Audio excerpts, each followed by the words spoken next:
Hey guys, tonight we wander beneath a vast Egyptian sky where stars burn steady above endless sands, and you find yourself padding slowly across cool dunes, the grit of each step crunching softly like secrets being whispered underfoot. You're stepping into a world where hunger, indulgence and survival are stitched into every bite, where the smells of grain, beer, honey and smoke still cling faintly to the ruins. Imagine yourself brushing past sandstone walls, their carvings still sharp even after millennia, while faint lantern light flickers like a sleepy heartbeat. You can almost hear a distant hum of voices and a crackle of cooking fires drifting in the warm air, tempting you with forgotten snacks of long-dead dynasties. And here's your cheeky reality check. If you actually had to live on some of this ancient junk food, you probably wouldn't survive a week without begging for modern toothpaste. So, before you get comfortable, take a moment to like the video and subscribe, but only if you genuinely enjoy what I do here. And I'd love it if you shared your location and local time in the comments below. I get such a kick out of seeing how far this sleepy little community stretches across the globe. Now dim the lights, maybe turn on a fan for that soft background hum, and let's ease into tonight's journey together. You push forward into the hush of Egypt's desert night, imagining the first steps of ancient farmers and traders, their sandals wearing grooves into the dust. The air is dry and your lips taste of sand, yet the scent of grain wafts around you. Somewhere beyond the silence, the Nile whispers with promises of harvests and feasts. You slip closer to that mighty river's edge, guided only by torchlight. The night hums with crickets, and each flame reveals the world's oldest buffet waiting to be rediscovered. Already you're noticing how food was never just food. It was power, ritual, comfort, and sometimes pure mischief. You sense the heartbeat of a civilization that built pyramids not only with stone, but with bread, beer, and the odd sticky date. That first crunch of gritty bread lies ahead, but for now, let your shoulders sink lower, let your eyelids soften as the quiet sands and ancient kitchens begin to unfold around you. You drift along the Nile now, the river stretching wide and steady under the silver gaze of the moon. Its surface shimmers like spilled oil, calm in some places, rippling in others where fish dart just beneath the glow. The current feels slow, almost lazy, but don't be fooled. It carries life, silt and stories that shaped everything you're about to taste. Without this river, there would be no Egypt, no bread, no beer, no so-called junk food to gossip about thousands of years later. The banks rise up with green life, a sharp contrast to the endless tan of the desert just beyond. Papyrus reeds sway as if nodding at you, whispering, "Yes, this is where hunger meets plenty." You picture yourself in a small wooden boat, rocking gently as oars dip into the water with that soft, rhythmic splash. A farmer's lantern bobs ahead, throwing long shadows of reeds and casting the illusion that the banks are alive with tall, thin figures. And in a way they are. Farmers waiting to harvest, fishermen ready to cast nets, priests dreaming of offerings. You float past their world, listening as frogs croak and insects buzz like nature's sleepy percussion section. The Nile was more than scenery. It was the grocery aisle, the refrigerator and the delivery truck rolled into one. Its floods deposited rich black soil that grew wheat and barley for bread and beer. Without those floods, Egyptians might have been chewing dust and saying, "So, beans again tonight?" And yes, historians still argue whether the flood cycles were carefully predicted or left entirely to the mercy of mysterious gods. Imagine trying to plan your pantry when you don't even know if your fridge will restock next month. The river also offered fish, from giant Nile perch to tiny tilapia. Some of these were salted and dried for later. Imagine a kind of ancient jerky that smelled like your socks after a 3-day hike. Others were grilled fresh over open fires, the scent clinging to smoke that curled into the night. It wasn't glamorous, but it filled bellies and built dynasties. As you glide past the banks, you see farmers tending plots so close to the water they could dip their toes while harvesting cucumbers and melons. You catch the fragrance of lotus flowers opening under moonlight, their sweetness drifting like perfume on the breeze. Somewhere a child crunches into a raw onion, and you think, well, that's one way to keep bedtime monsters away. And here's your first quirky tidbit. Some Egyptians believed the Nile itself was a gift from the tears of the god Isis. Picture that, a whole river as divine weeping, serving as humanity's irrigation system. That's one way to frame your snack run, a holy grocery trip. You lean back now, feeling the sway of the boat, watching water reflect stars that look as if they've spilled right onto the surface. Your mind drifts with the current, easing into the rhythm of this river that fed pharaohs, peasants, and cats alike. Tomorrow's meals begin here, and tonight you float past them, eyelids heavier than reeds in the wind. You step onto the soft mud of the riverbank, sandals sinking slightly, and you follow the smell of baking that drifts like a breadcrumb trail through the night air. Soon, you're standing before a low, smoky oven where flat rounds of bread are pulled from glowing embers. This is the taste that carried Egypt on its back, bread so essential that without it, even the mighty pyramids might have been nothing but doodles in the sand. You take a bite, and immediately you notice the grit between your teeth. Bread here isn't fluffy bakery sourdough, it's tough, dense, and full of tiny bits of groundstone. That's because the querns used to grind flour were basically giant sandpaper slabs. Every loaf contained a little surprise crunch that wore down teeth faster than modern candy ever could. Archaeologists can actually identify Egyptian skeletons by their worn, jagged molars, ground down from a lifetime of chewing this so-called staple. A dentist in ancient Thebes probably had the busiest job on earth, assuming they had dentists at all. The loaves weren't just plain white either. Some were round like little suns, some shaped into fish or animals, and others stuffed with herbs, dates, or honey. Baking wasn't just cooking, it was storytelling. Each shape meant something, from offerings to the gods to playful patterns for children. Imagine being a kid who gets a crocodile-shaped bun for lunch and thinking, great, just what I needed, bread that bites back. And here's the quirky part. Loaves often contained beer in the dough, giving them a tangy kick. Basically, Egyptians were inventing the first beer-bread combo long before gastropubs made it trendy. Historians still argue whether the average labourer was paid mostly in bread and beer because it was convenient or because the government figured, hey, carbs and buzz will keep them quiet. Either way, bread was both paycheck and pantry.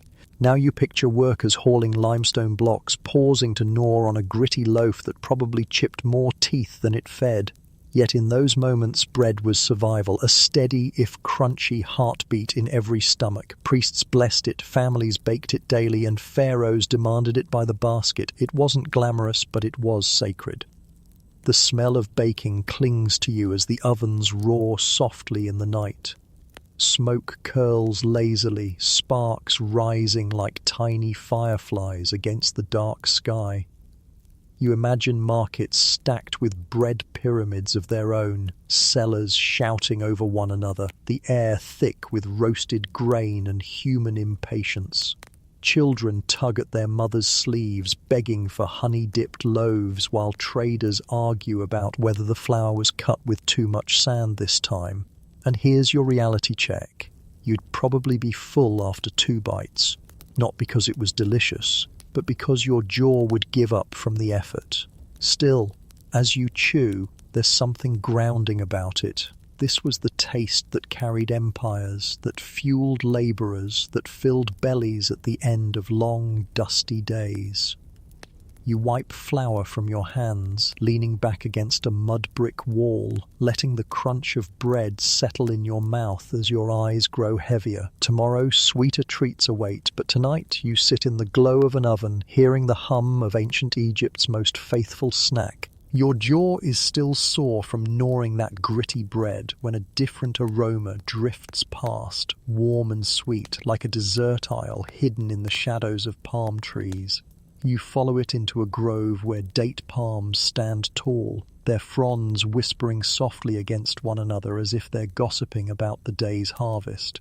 At your feet, the ground is littered with fallen fruit, sticky, golden-brown dates, some split open to reveal syrupy flesh that glistens in the torchlight. You crouch down, pick one up, and your fingers come away coated in sugar so thick you could probably glue papyrus sheets together with it. Honey joins the party soon after. You notice a farmer carrying clay jars sealed with wax, the hum of bees buzzing angrily in the background like security guards who just lost their snacks. He pries open one jar, and there it is, liquid sunlight, golden and thick, dripping slowly as if reluctant to leave its home. The Egyptians treated honey like liquid treasure. It sweetened bread, preserved fruit, and healed wounds. Imagine being a child who scrapes a knee and your mum just slathers honey on it, part Band-Aid, part dessert topping.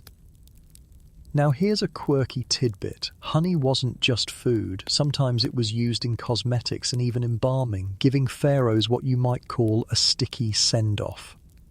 Historians still argue whether jars of honey found in tombs were intended as snacks for the afterlife or as part of a body care routine for eternity. Either way, picture being thousands of years gone and still having jars of honey sitting around waiting for you, perfectly edible, because yes, honey basically never spoils. That's some serious shelf life.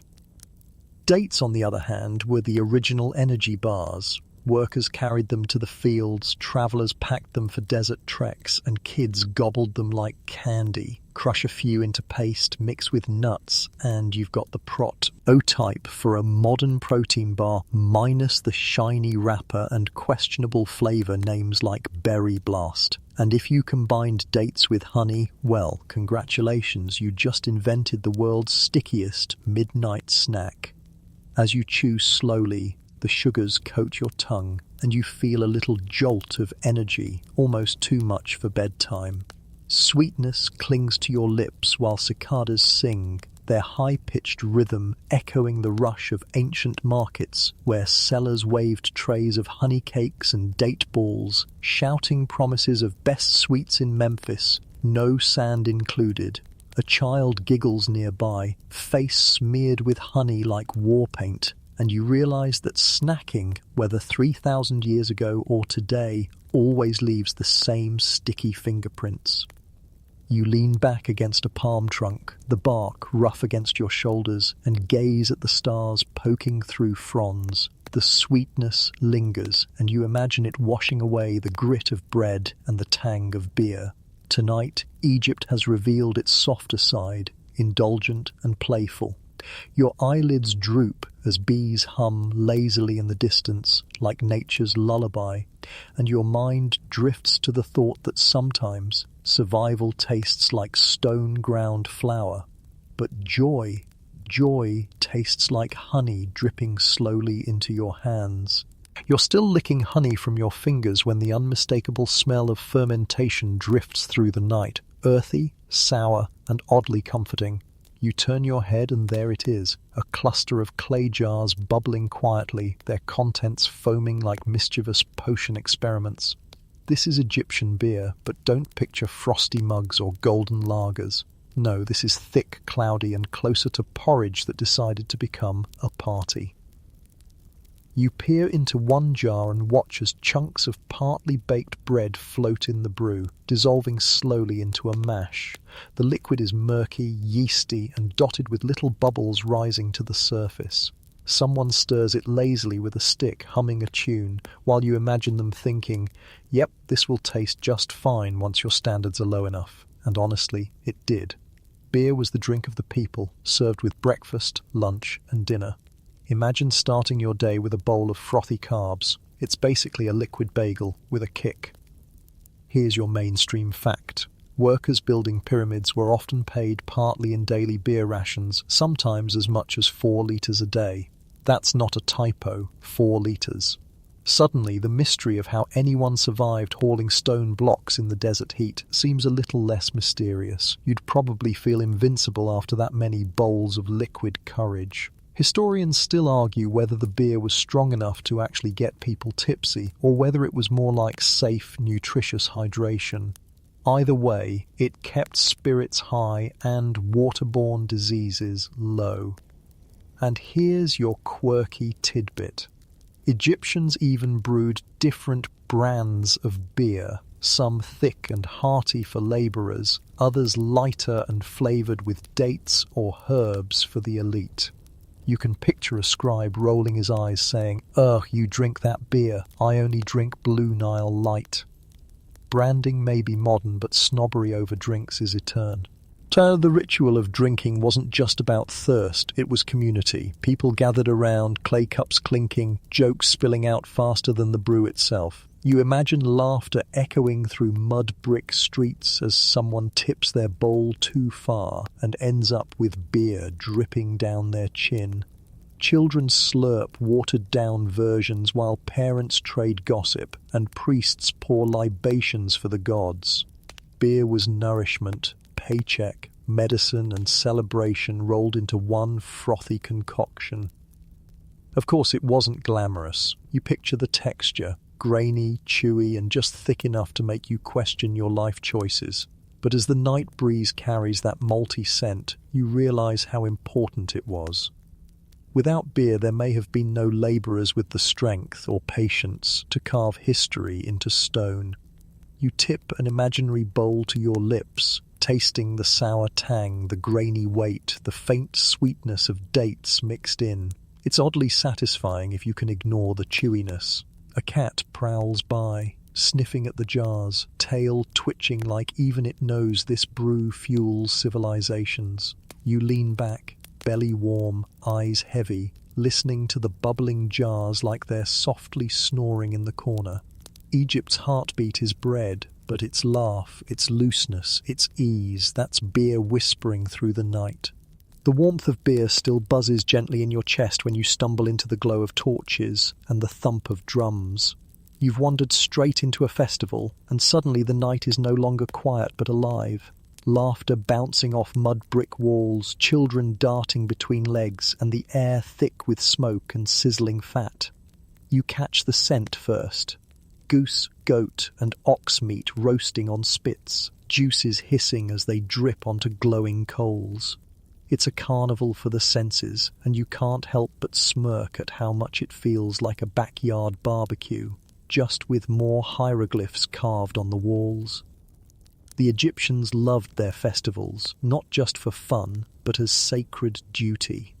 Temples threw open their doors, processions filled the streets, and everyone, rich and poor alike, was invited to eat until their belts strained. The tables groan under the weight of loaves, honey cakes, figs, and roasted birds. A musician plucks a harp nearby, while a juggler balances skewers of goose fat for laughs. It's hard not to imagine someone in the crowd muttering, "Careful, that's tomorrow's breakfast you're tossing."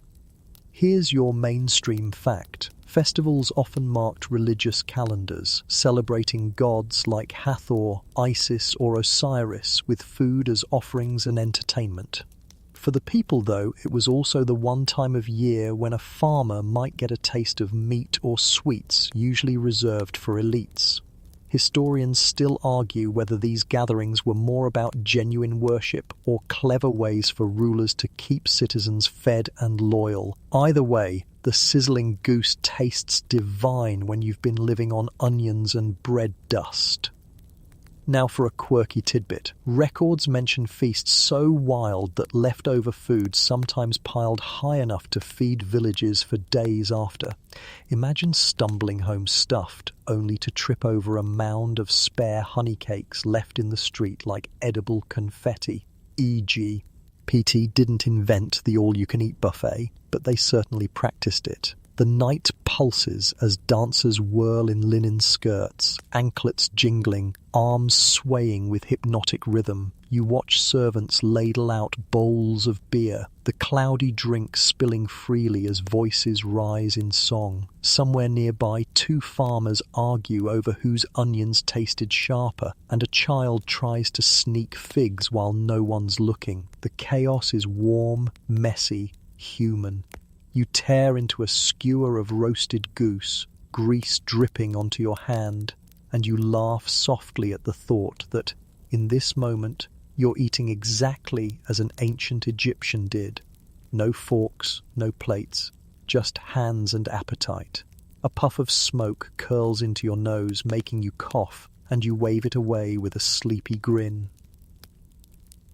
And as the festival hum carries on, you feel yourself sinking deeper into the crowd's rhythm. The meat fills your belly, the drums slow your heartbeat, and the night cools your skin. The beer, the bread, the honey, all of it comes together in this moment of celebration, where food wasn't just survival, but joy, ritual, and a little chaos on the side. You lean back against a stone wall, letting the festival's glow wash over you, eyelids heavy as dancers spin on, endlessly feasting into the dark. The drums fade behind you as you wander down a quieter street, the night air heavy with a sharp, almost spicy tang. It stings your nose and you follow it to a stall stacked high with bulbs, onions and garlic piled like treasure. You pick one up, its papery skin crinkling in your hand, and the smell bursts out with a force that makes your eyes water. Egyptians adored these little powerhouses. They weren't just food, they were medicine, wages, even sacred offerings. Take onions, for example. Workers hauling limestone blocks were often paid partly in onions, a crunchy paycheck that doubled as a snack. Imagine getting your salary in vegetables. Talk about an incentive to keep working. Garlic was equally prized, believed to boost strength and stamina. Athletes training for competitions supposedly downed cloves before their events like the world's earliest and smelliest energy gel. Historians still argue whether these foods actually improved endurance or if it was all placebo wrapped in pungent breath. Either way, pyramids didn't rise without someone crunching an onion or two.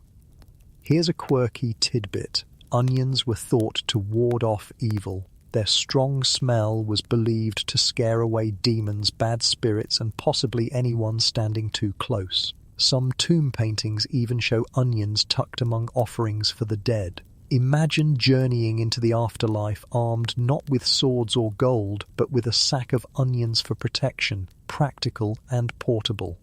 The taste, though, was bold. You bite into a raw onion and the flavour explodes. Sweet at first, then hot and lingering, the kind of bite that creeps into your sinuses until you feel your brain tingle. Farmers ate them raw in the fields, wiping sweat from their brows while priests used them in stews and offerings. Garlic, crushed and mixed with honey, made a paste slathered on bread or stirred into stews. A humble ingredient. Yes, but one that carried enormous weight in daily life. Picture a crowded alley at dawn, vendors shouting, the air thick with the smell of onions roasting in clay pots. Cats weave between baskets drawn by scraps while children chew garlic-dipped bread before trudging off to temple schools. And you? You're standing in the middle, lips tingling, eyes watering, realizing that junk food in this time wasn't always sweet. It was sharp, fiery, and guaranteed to clear a room. You laugh softly at the thought. Maybe the real reason Egyptians worked so hard was because they couldn't stand close enough to chat, what with everyone's onion breath. But as the pungent aroma fades into the night, you also sense its comfort. These were foods of resilience, of strength, of everyday survival. Simple, strong, unforgettable. You wipe your eyes, the sting of onion tears softening your vision, and let your breath slow. The night feels a little quieter now, as if even the spirits have been chased away by the smell. Your belly is warm, your senses alive, and you drift onward, following the next scent trail through Egypt's sleepy streets. You wander farther into the dim-lit alleys until the air changes again, this time carrying the sharp tang of salt and the unmistakable funk of drying fish. You wrinkle your nose, half amused and half disgusted, as rows of fish hang on racks near the riverbank, glistening faintly in the torchlight. The Nile was generous with its bounty, but fresh fish spoiled quickly under Egypt's burning sun. So, clever as always, the people salted, smoked and dried their catches into something that could last for weeks. Snacks for travellers, offerings for gods, and, let's be honest, probably dares between kids who wanted to see who could choke it down without gagging.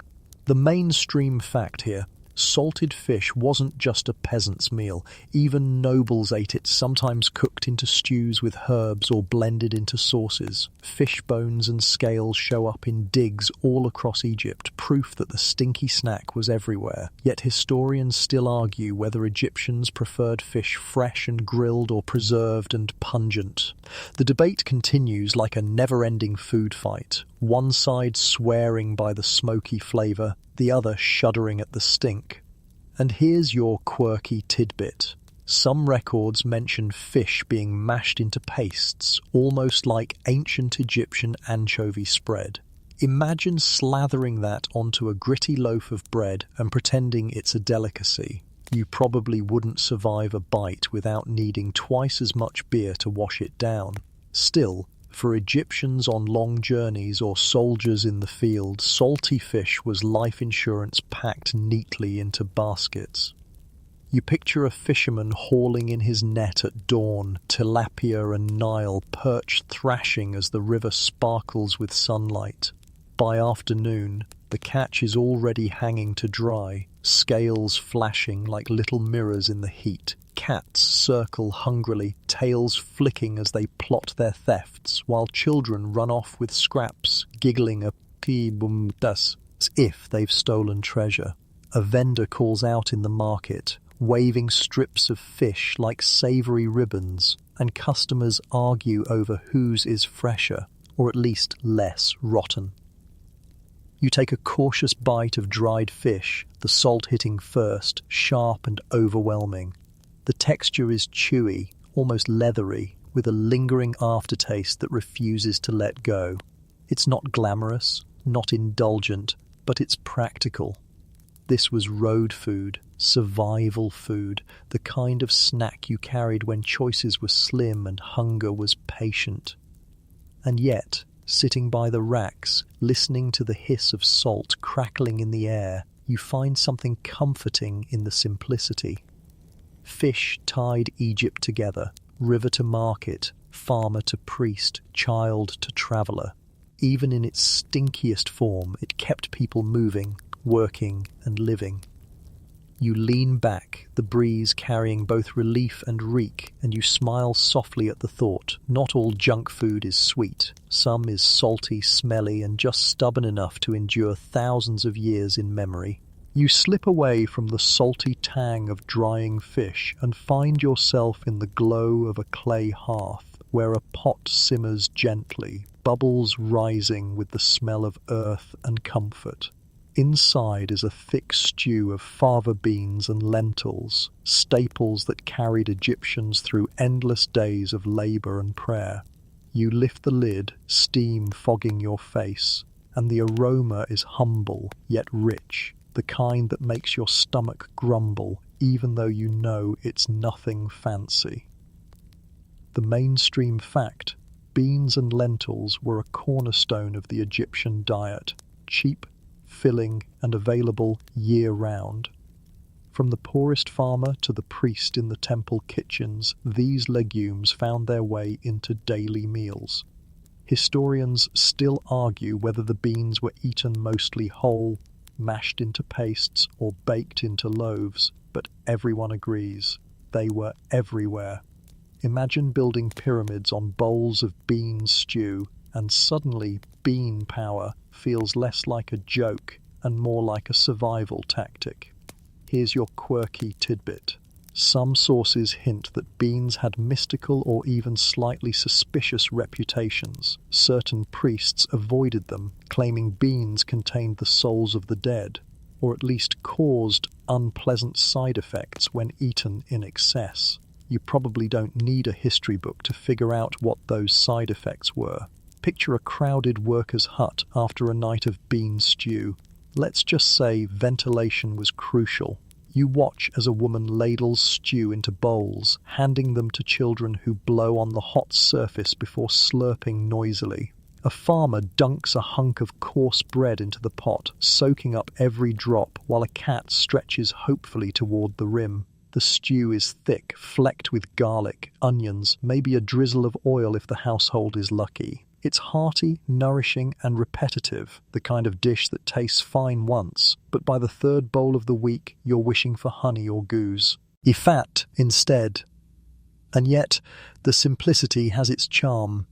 You scoop a bite for yourself. The beans are soft, the lentils slightly grainy, the broth rich with earthiness. It clings to your tongue and lingers like a heavy blanket. It's not flashy, but it's reliable. The taste of security in a land where floods could be generous one year and cruel the next. Markets bustle with baskets of beans, traders shouting prices, and women haggling for enough to feed their families through the week. The clatter of pottery mixes with the chatter of voices, a rhythm almost musical, like a sleepy lullaby disguised as commerce. You wander through, carrying your bowl, steam curling around your face as the night cools. And as the stew settles warmly in your belly, you realize beans weren't just filler, they were lifelines. No honeyed dates, no roasted goose, but the quiet, steady heartbeat of Egyptian kitchens. You lean against a wall, spoon heavy in your hand, lids drooping as the humble legumes lull you toward another layer of sleep.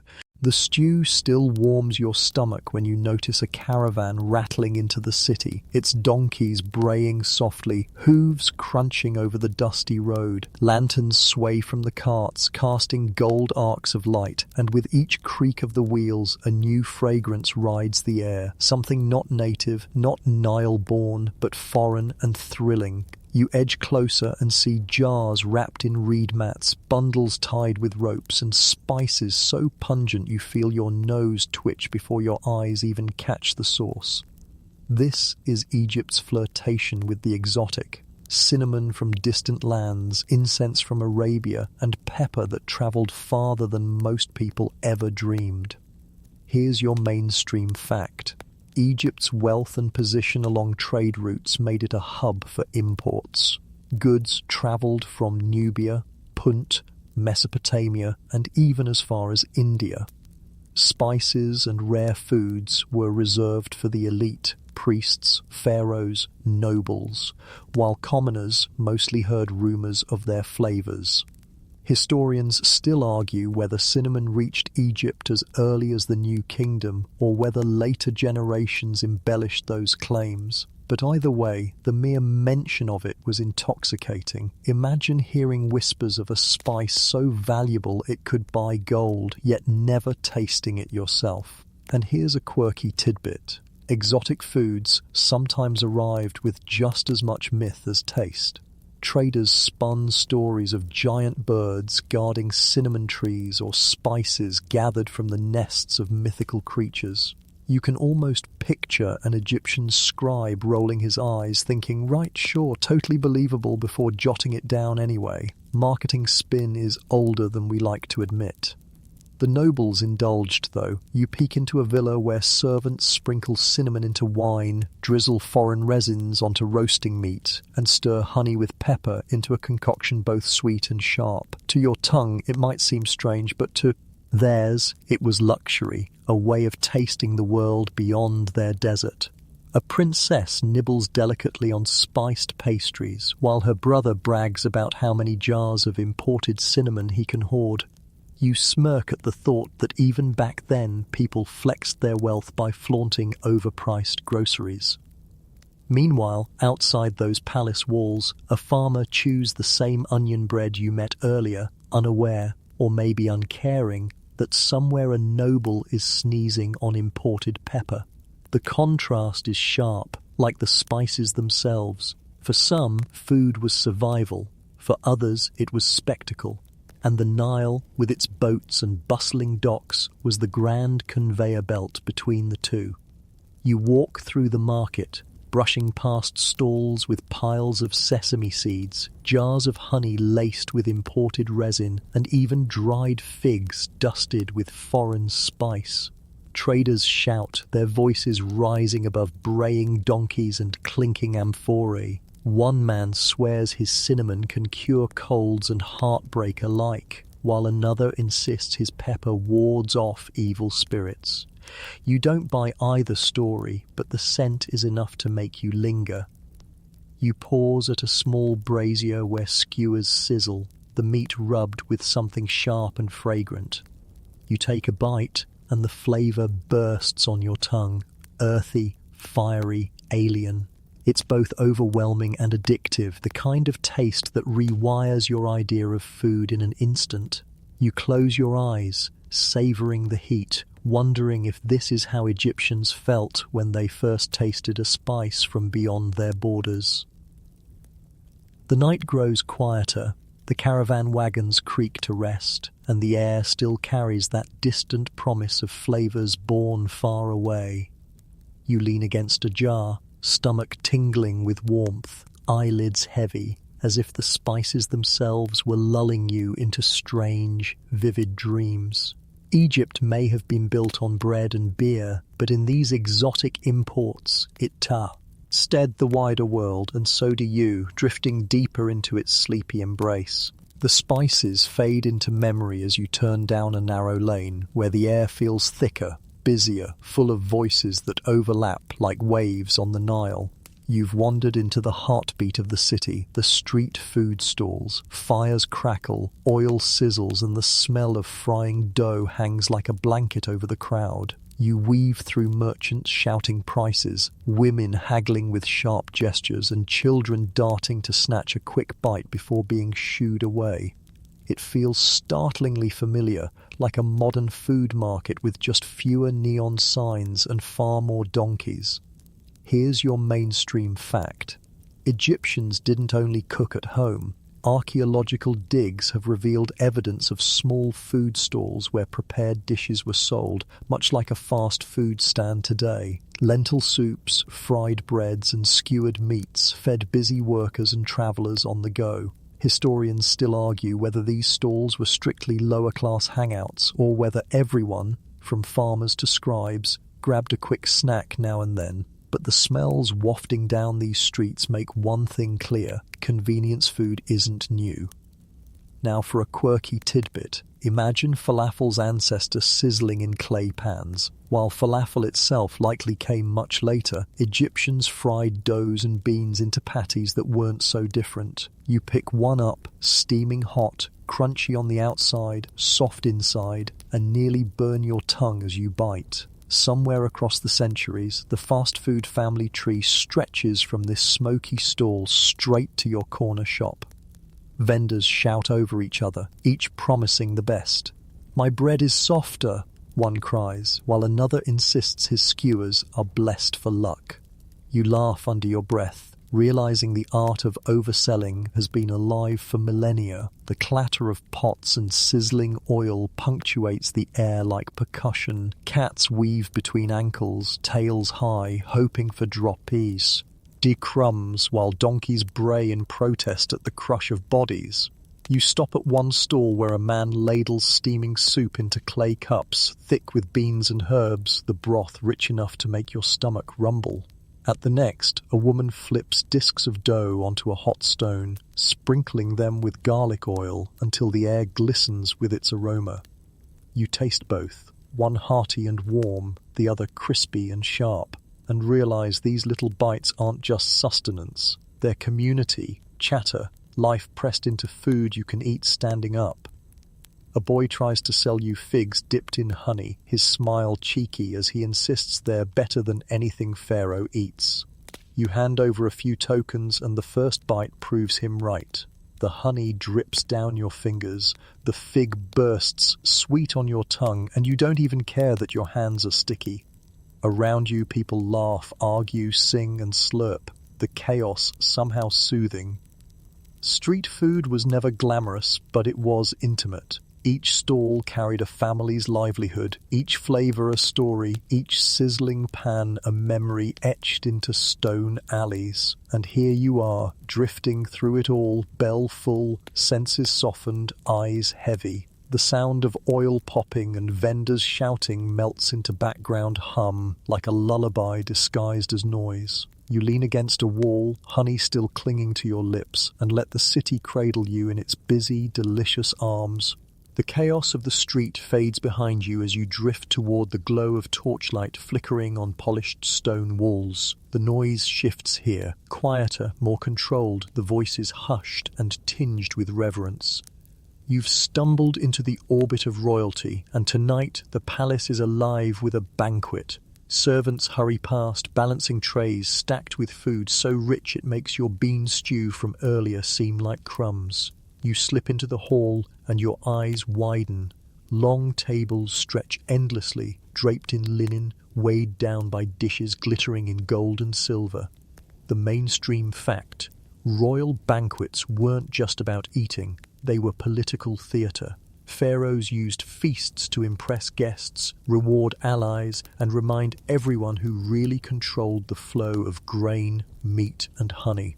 Archaeological records and tomb paintings show mountains of bread, roasted meats, fruits, and delicacies arrayed in impossible abundance. Historians still argue whether these banquets actually fed thousands or whether the depictions were more symbolic, exaggerating the king's wealth for eternity's sake. Still, the sight of pyramids of roasted ducks says plenty on its own. And here's your quirky tidbit. Ducks and geese were so prized that some were force-fed to fatten their livers, a technique suspiciously familiar to the origins of foie gras. Imagine servants chasing geese around palace courtyards, stuffing them with grain, while noble children laughed. Somewhere in the background, a scribe was probably jotting down notes about how many jars of honey it took to glaze an entire flock. You watch now as servants carve roasted oxen, the meat tender and dripping onto golden plates. Whole ducks, roasted to crisp perfection, are stacked into little pyramids, their gleaming skin reflecting the firelight. Figs and dates spill from baskets like jewels, and honey glazes everything in sight. Wine, ported from the Levant, is poured into goblets, its rich red staining lips and loosening tongues. You picture the chatter of nobles bragging about their land holdings, laughing too loudly, leaning too close, while musicians pluck harps in the corner to drown out the gossip. The air is thick with roasted fat, herbs and smoke. Servants dart constantly, replacing empty platters before they're even cool, while children sneak pastries from the edges of trays. Cats lurk under tables, tails flicking, waiting for scraps to fall. The banquet feels endless, a display of gluttony that blurs the line between survival and spectacle. For you, it's mesmerizing and slightly overwhelming. You're handed a small plate and you tear into a roasted duck leg. The skin crackles beneath your teeth, sticky with honey, salty with herbs. It's indulgent, delicious, and far richer than anything you've tasted on the streets. The flavor lingers long after the bite, and you can't help but chuckle at the thought of peasants outside chewing gritty bread, while nobles inside gnaw on honey-glazed perfection. Egypt was a land of divides, and nowhere is it clearer than here in the palace kitchens. A priest at the far end of the hall blesses the food, reminding everyone that abundance is a gift of the gods. A noble smirks and raises his goblet anyway, as if the wine was a divine gift in itself. The music swells, laughter ripples, and the torches burn brighter. You sink back into your seat, overwhelmed by the spectacle, eyelids heavy with both fullness and fatigue. And as the banquet continues without pause, you drift into that hazy space where smells blur, sounds soften, and the clink of golden plates becomes a slow, steady rhythm.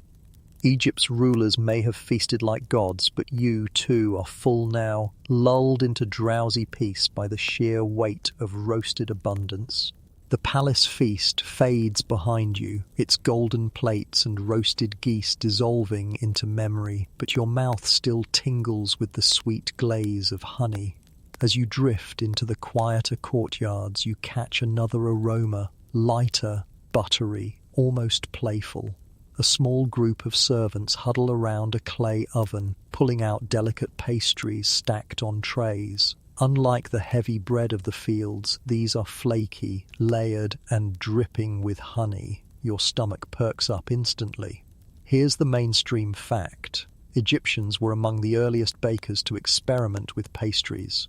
Using honey, dates, figs, and nuts, they crafted desserts that went far beyond survival. Archaeological records show depictions of honey cakes and layered sweets offered to gods and pharaohs. Historians still argue whether these were everyday treats or reserved mainly for festivals and temples, but the sheer number of recipes found hints at a sweet tooth that stretched across society.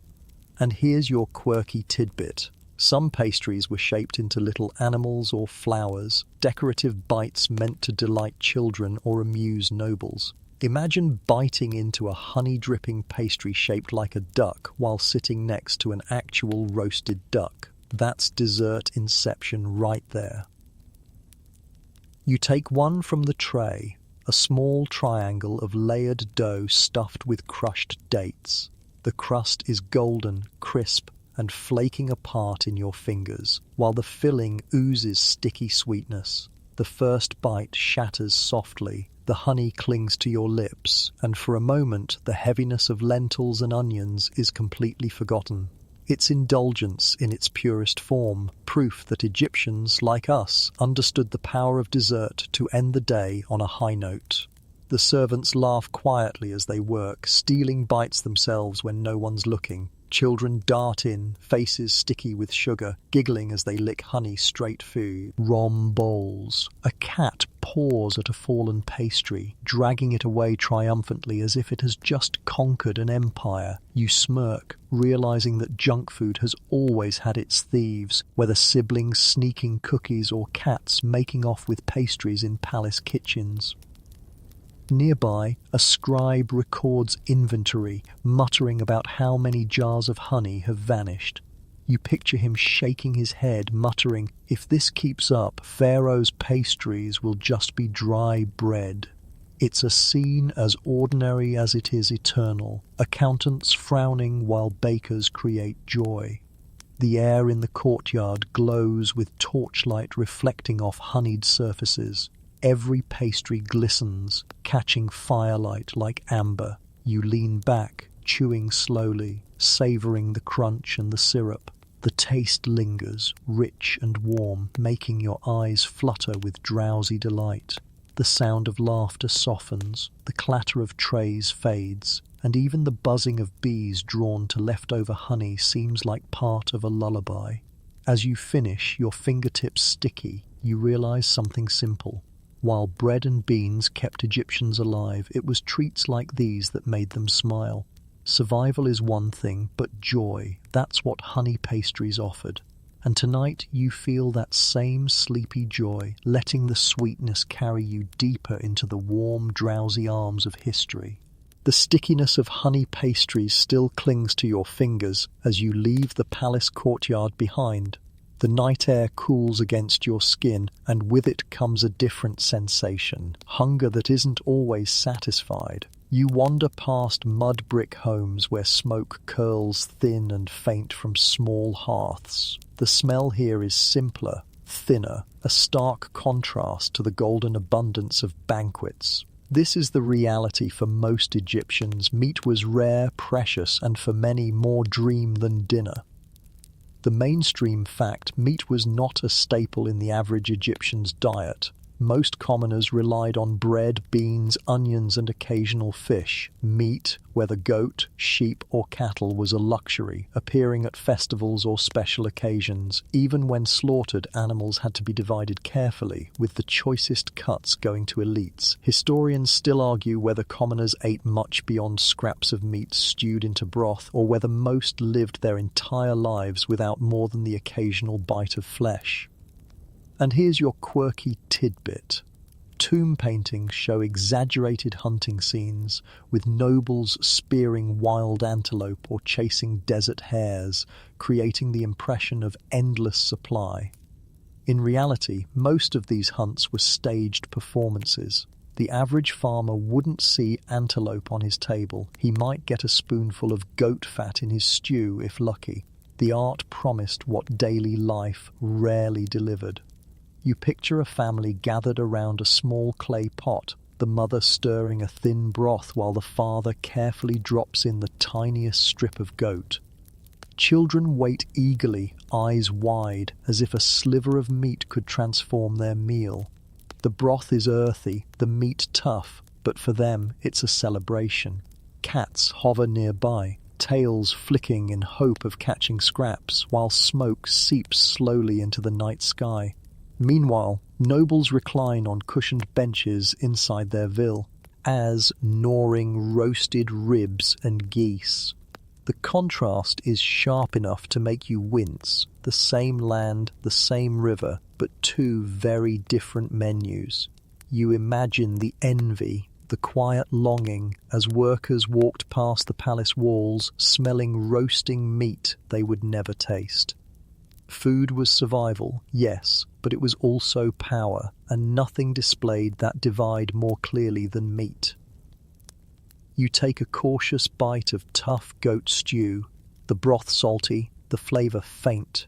It isn't bad, but it isn't indulgent either. The meat clings stubbornly to the bone, chewy, resistant, like it doesn't want to leave. Your teeth work hard, and you sigh softly. It's filling, but not the kind of meal that makes you smile. Still, for most Egyptians, it was more than enough. Some nights, poorer families went without entirely, living on bread alone. Festivals became lifelines, moments where priests or temples distributed meat as offerings to the gods, and leftovers to the people. You imagine the thrill of a child biting into goose for the first time, grease dribbling down their chin, laughter spilling out as if this were the taste of pure happiness. And as you sit quietly, the night pressing in, you feel both sides, the hunger of scarcity and the indulgence of privilege. Egypt wasn't just pyramids and banquets, it was the grinding reality of peasants who worked themselves weary on little more than bread and beans, watching the elite dine behind closed doors. The wind stirs the smell of roasting from far away, mingling with the earthy scent of stewed legumes nearby. You let it wash over you, heavy and sobering. Not every meal was honey, not every plate golden. For most, meat was memory, dream, or once-in-a-year indulgence. And yet, even in that divide, there was resilience. People carried on, found sweetness in onions, laughter in stews, comfort in bread. You close your eyes, stomach warm but not full, and let the quiet hum of both abundance and scarcity lull you deeper into Egypt's nighttime kitchen. The smoky taste of goat stew lingers as you shuffle further along the narrow paths, guided now by the crackle of firelight and the faint smell of something unusual. The air carries a reptilian musk, earthy and oily, and as you round the bend, you blink twice. There, strung on spits over glowing coals, are unmistakable shapes, crocodiles, stretched and roasted, their jaws still gaping as if frozen mid-snap. You stare, equal parts horrified and amused. Only in Egypt, you think, could dinner look ready to eat you back. The mainstream fact, crocodiles held an important role in Egyptian culture. Revered and feared, they were linked to Sobek, the crocodile-headed god of strength and fertility. Some temples in the Fayum region even raised sacred crocodiles, adorning them with jewels. Yet outside sacred walls, crocodile meat was occasionally eaten, especially in regions where the reptiles were plentiful. Historians still argue whether it was a regular part of the diet or more of a regional oddity. What's certain is that it wasn't off the menu for everyone. Here's your quirky tidbit. Some records suggest that crocodile fat was used as a medicinal salve, rubbed onto skin to treat ailments. Imagine going to the healer for a rash and leaving greased up in reptile oil, smelling like the swamp. Talk about alternative medicine at its most creative. You watch now as a group of men turn the spits, their arms slick with sweat, the fire hissing as fat drips and pops.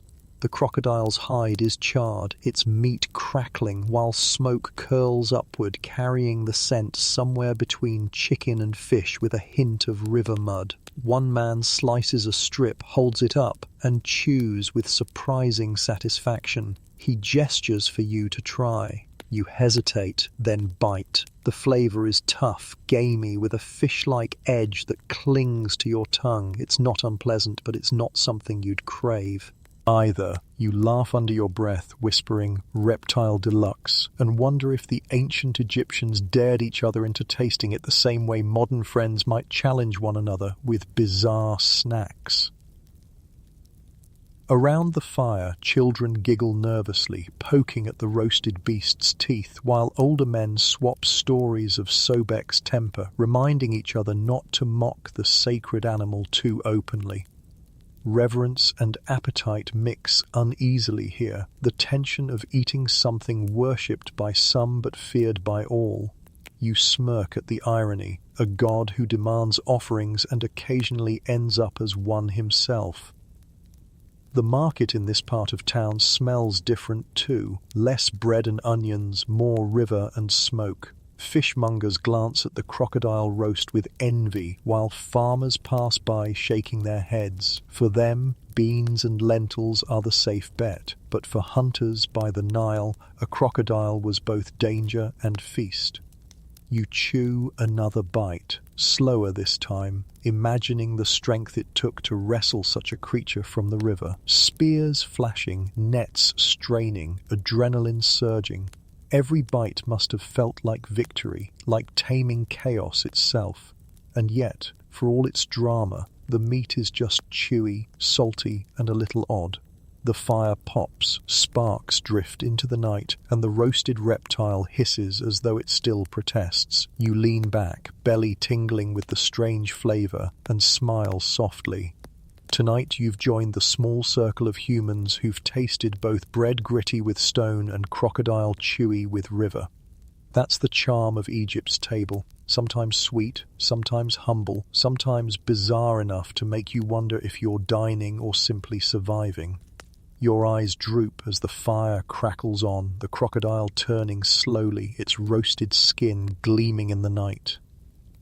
Sobek watches in silence somewhere between blessing and curse as you drift further into Egypt's smoky dreamscape.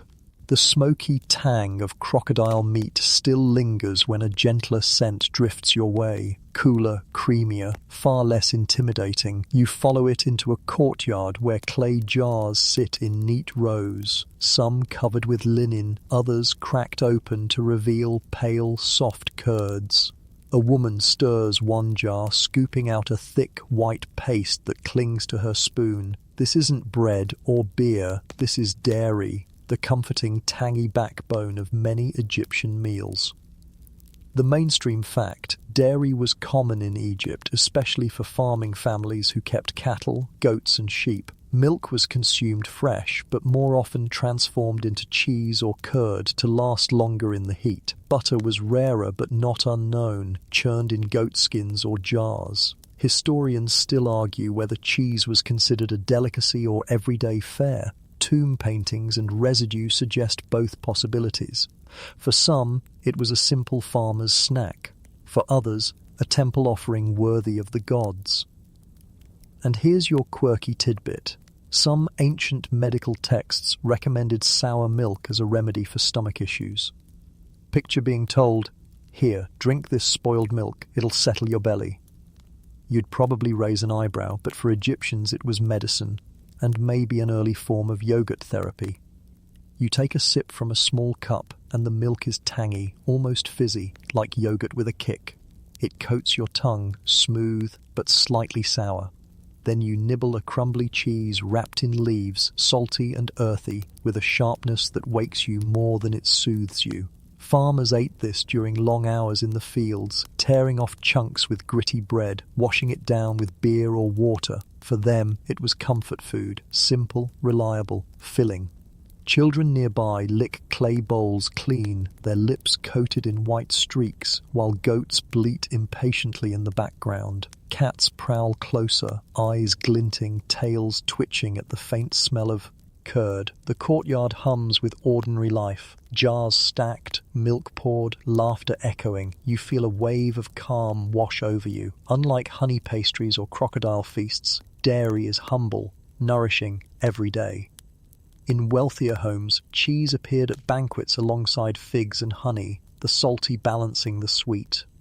Imagine a noble plucking at a tray, stacking cheese on bread, drizzling it with honey and declaring it divine. You smirk, realizing this combination, bread, cheese and honey, is still a favorite today. History may shift, but cravings rarely change. You take another bite of cheese, this one softer, almost buttery, melting slightly on your tongue. The flavor is sharp but soothing, the kind of taste that makes you want to close your eyes and sigh.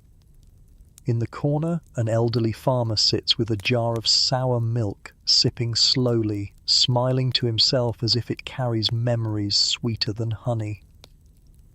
The debate continues in your head. Was dairy luxury or survival? Perhaps it was both. For the poor, it was fuel. For the rich, a treat. For healers, a cure. And for children, simply joy. Food here wears many faces, shifting with status, season, and story. As the night deepens, the courtyard grows quieter. Jars are sealed, goats led back to pens, children tucked into sleep. The smell of milk lingers in the cool air, faintly sour but comforting. You lean against a wall, belly warm with curd and cheese, eyelids heavy. Compared to crocodile roasts and honey pastries, this meal feels soft, like a blanket wrapped around your senses. And so you drift, lulled by the gentle bleating of goats, the whisper of milk stirred in jars, and the thought that sometimes the simplest foods carry the deepest calm. Egypt's kitchens knew that too. Strength in bread, joy in sweets, and comfort in dairy's quiet embrace. The courtyard's calm fades into the wider landscape as you step outside, where the rhythm of Egypt's seasons begins to hum in your ears. The Nile murmurs in the distance, its cycles more predictable than the beating of your heart, and you realize how tightly food clung to those waters. Every bite you've tasted, bread, beer, honey, fish, even sour milk, was tied to the river's rise and fall. Without the floods, the soil turned to dust, and without the soil, the kitchens turned empty. The mainstream fact, the Egyptian calendar was built on the Nile's three distinct seasons: Akhet, the flooding; Peret, the growing; and Shemu, the harvest. Food mirrored these cycles. Fresh fruits and vegetables appeared only in certain months, while dried grains and stored goods carried families through leaner times. Historians still argue whether ancient farmers had reliable systems to predict the exact flooding levels, or whether every year felt like a gamble with hunger. Either way, your pantry depended on the river's moods. And here's your quirky tidbit. Some Egyptians believed the gods themselves controlled the Nile's floodgates, with priests interpreting signs in the water like a celestial weather forecast. Imagine standing knee-deep in mud while a priest says, "Don't worry, this puddle means we'll have a great barley season." Science wasn't always required, faith was enough. You wander through the farmland now, soft earth squelching beneath your sandals. Barley sways in the breeze, its golden heads rustling like whispers. Farmers bend low, their hands rough, cutting stalks with sickles. Children chase one another through the rows, tripping, laughing, only to be scolded by mothers who remind them this grain is survival, not a playground. During harvest, markets filled with figs, cucumbers, melons and pomegranates, their colours bursting like fireworks against the desert's dull bay. Sick drop. You picture biting into a fresh fig in midsummer, the juice dripping down your chin, and then waiting through long winters where only stored grains and dried beans filled your bowls. The seasons weren't just markers on a calendar, they were the texture of taste, the rhythm of hunger and satisfaction. In lean months, jars of salted fish and dried dates became lifelines, their flavours sharper, more intense, carrying the bite of preservation. During harvest festivals, though, abundance reigned, grapes crushed into wine, honey poured in rivers, bread baked in endless rounds. You sense how deeply Egyptians lived with the cycles, their cravings changing with the Nile's generosity.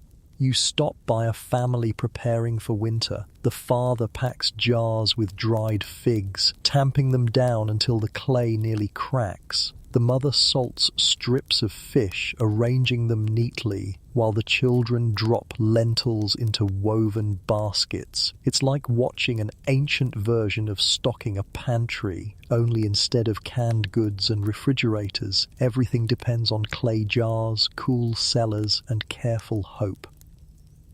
And in the wealthier districts, the rhythm looked different. Nobles dined on fresh imports, even in lean months. Dates from Nubia, spices from faraway caravans, wine that defied seasons. Their tables didn't echo the Nile quite as loudly. For them, food was about display, not survival.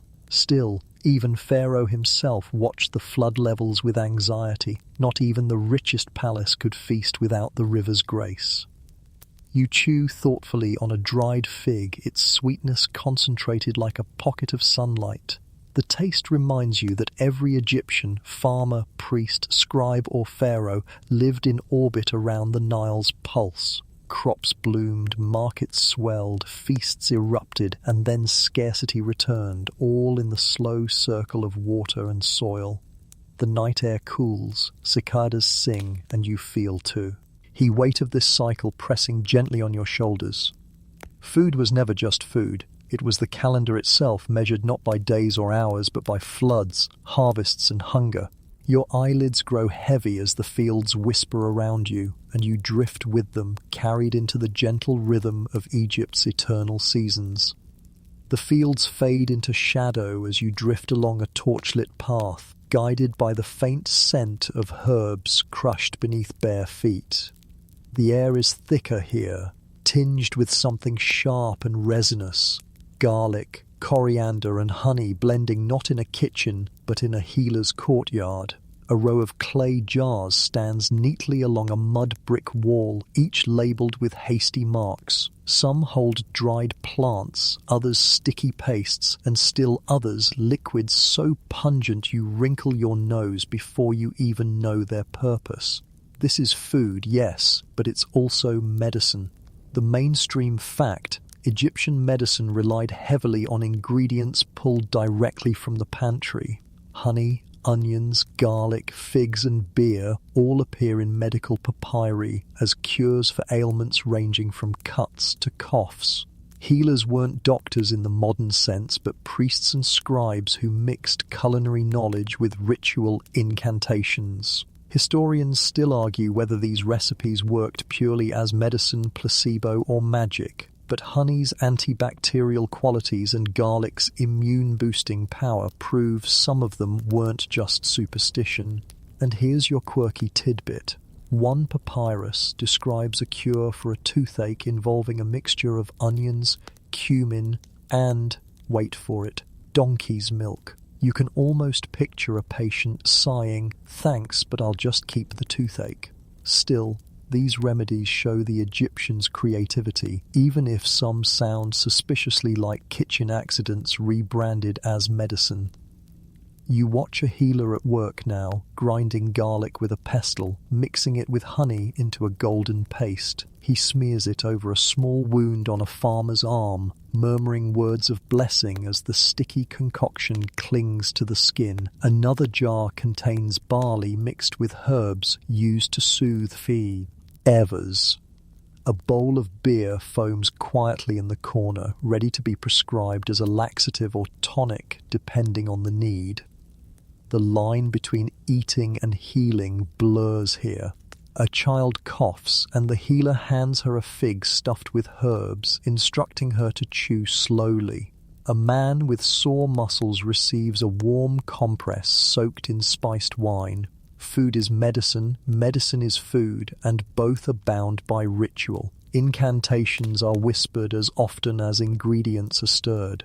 You take a sip of one mixture yourself, honey thinned with water and a touch of cinnamon. The sweetness coats your throat, soothing, but there's a sharp burn beneath that reminds you this isn't dessert. It's oddly calming, like a potion straddling the line between comfort and cure. You close your eyes briefly, imagining the relief an exhausted farmer might feel after swallowing this on a cold night.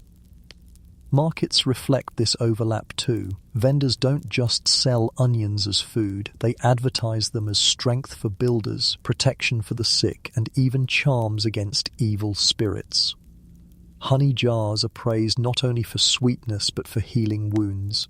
A simple stall in the marketplace doubles as both grocery and pharmacy, its shelves stacked with remedies disguised as snacks. In temples, priests used food in rituals meant to heal both body and spirit.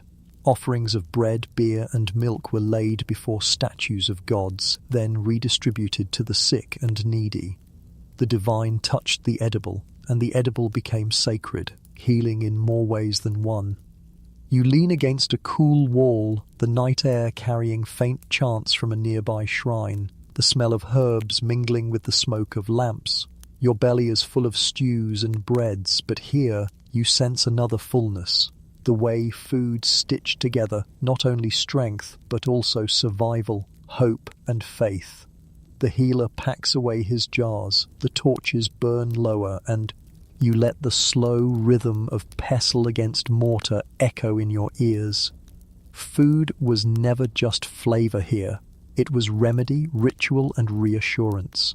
You close your eyes, tasting honey again, and let its sweetness soften your thoughts into sleep. The whisper of chants lingers as you step deeper into the temple district, where the smell of incense blends with something more tangible: bread, roasted meat, and foaming beer.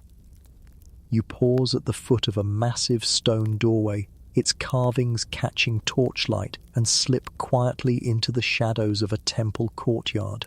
Here, food isn't just food, it's an offering to the gods, piled high on altars and carried in endless baskets by weary servants.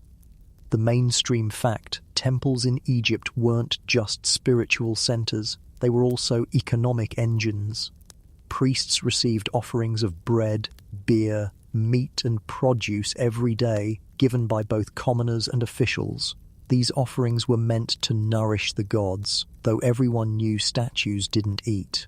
After the rituals, food was redistributed. Priests kept the choicest cuts, temple staff shared the rest, and scraps even found their way into the hands of the poor.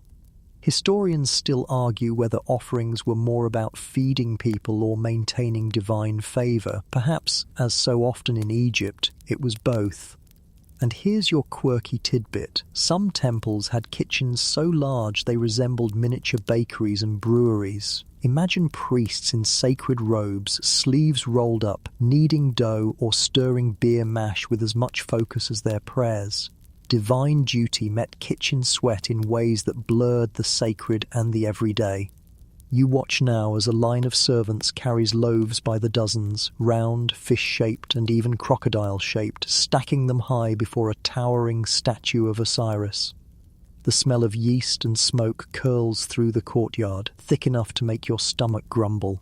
Next come jugs of beer, frothy and sour, sloshing as they're set down beside piles of onions, garlic, figs and salted fish. The offering table looks like the world's oldest buffet, and you smirk, thinking, all you can offer before all you can eat. A priest waves incense, chanting softly, his words floating up with the smoke. He gestures to the food as if inviting the gods to partake, and for a moment you imagine Osiris leaning down, taking a bite of honey bread, then nodding approvingly. Of course, the food remains untouched. After a pause, servants sweep it away, redistributing it behind temple walls. You follow, peeking into storerooms where priests portion out loaves and cuts of meat, ensuring temple workers are fed.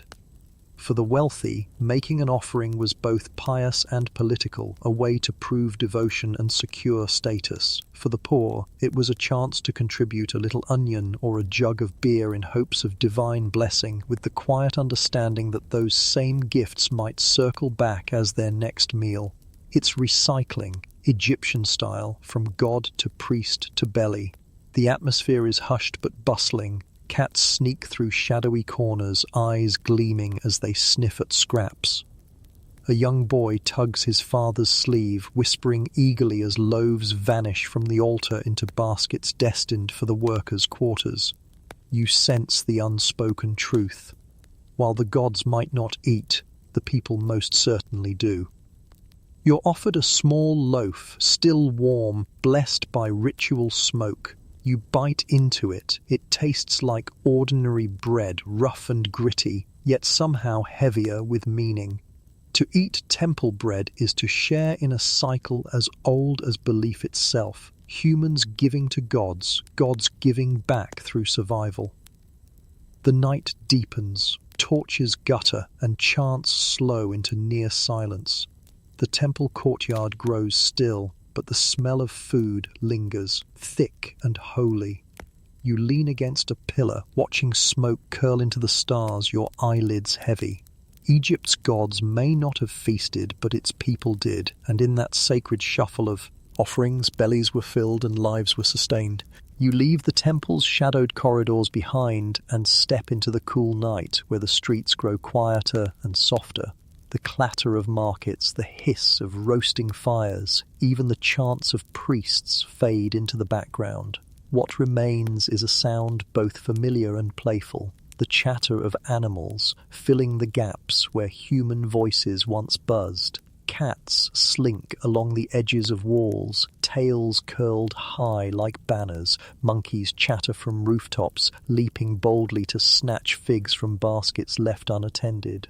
Donkeys bray in the distance, their stubborn cries echoing across the mud-brick alleys. Egypt's kitchens and streets were never just for people. They were always shared with animals, both companion and thief.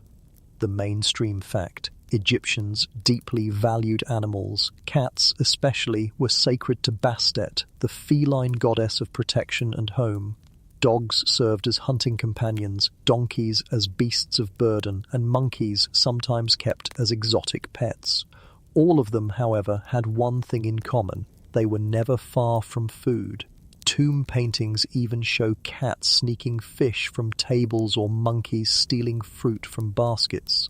Historians still argue whether monkeys were domesticated in Egypt or simply kept as novelty imports, but the images are clear. Animals had their paws, claws, and hooves in daily meals. Here's your quirky tidbit. Some pet monkeys were trained to help with chores, like climbing trees to gather fruit. Imagine handing your grocery list to a capuchin and hoping it doesn't eat everything before it gets back down. Practical? Maybe. Risky? Absolutely. You wander through a courtyard now, watching a family lay out baskets of onions and figs. A cat immediately prowls closer, pawing at the fish laid to dry. The family doesn't chase it off. Cats were seen as lucky, their presence both pest control and divine blessing. A child giggles, offering a scrap, while the COS purrs like it's just been crowned king of the household.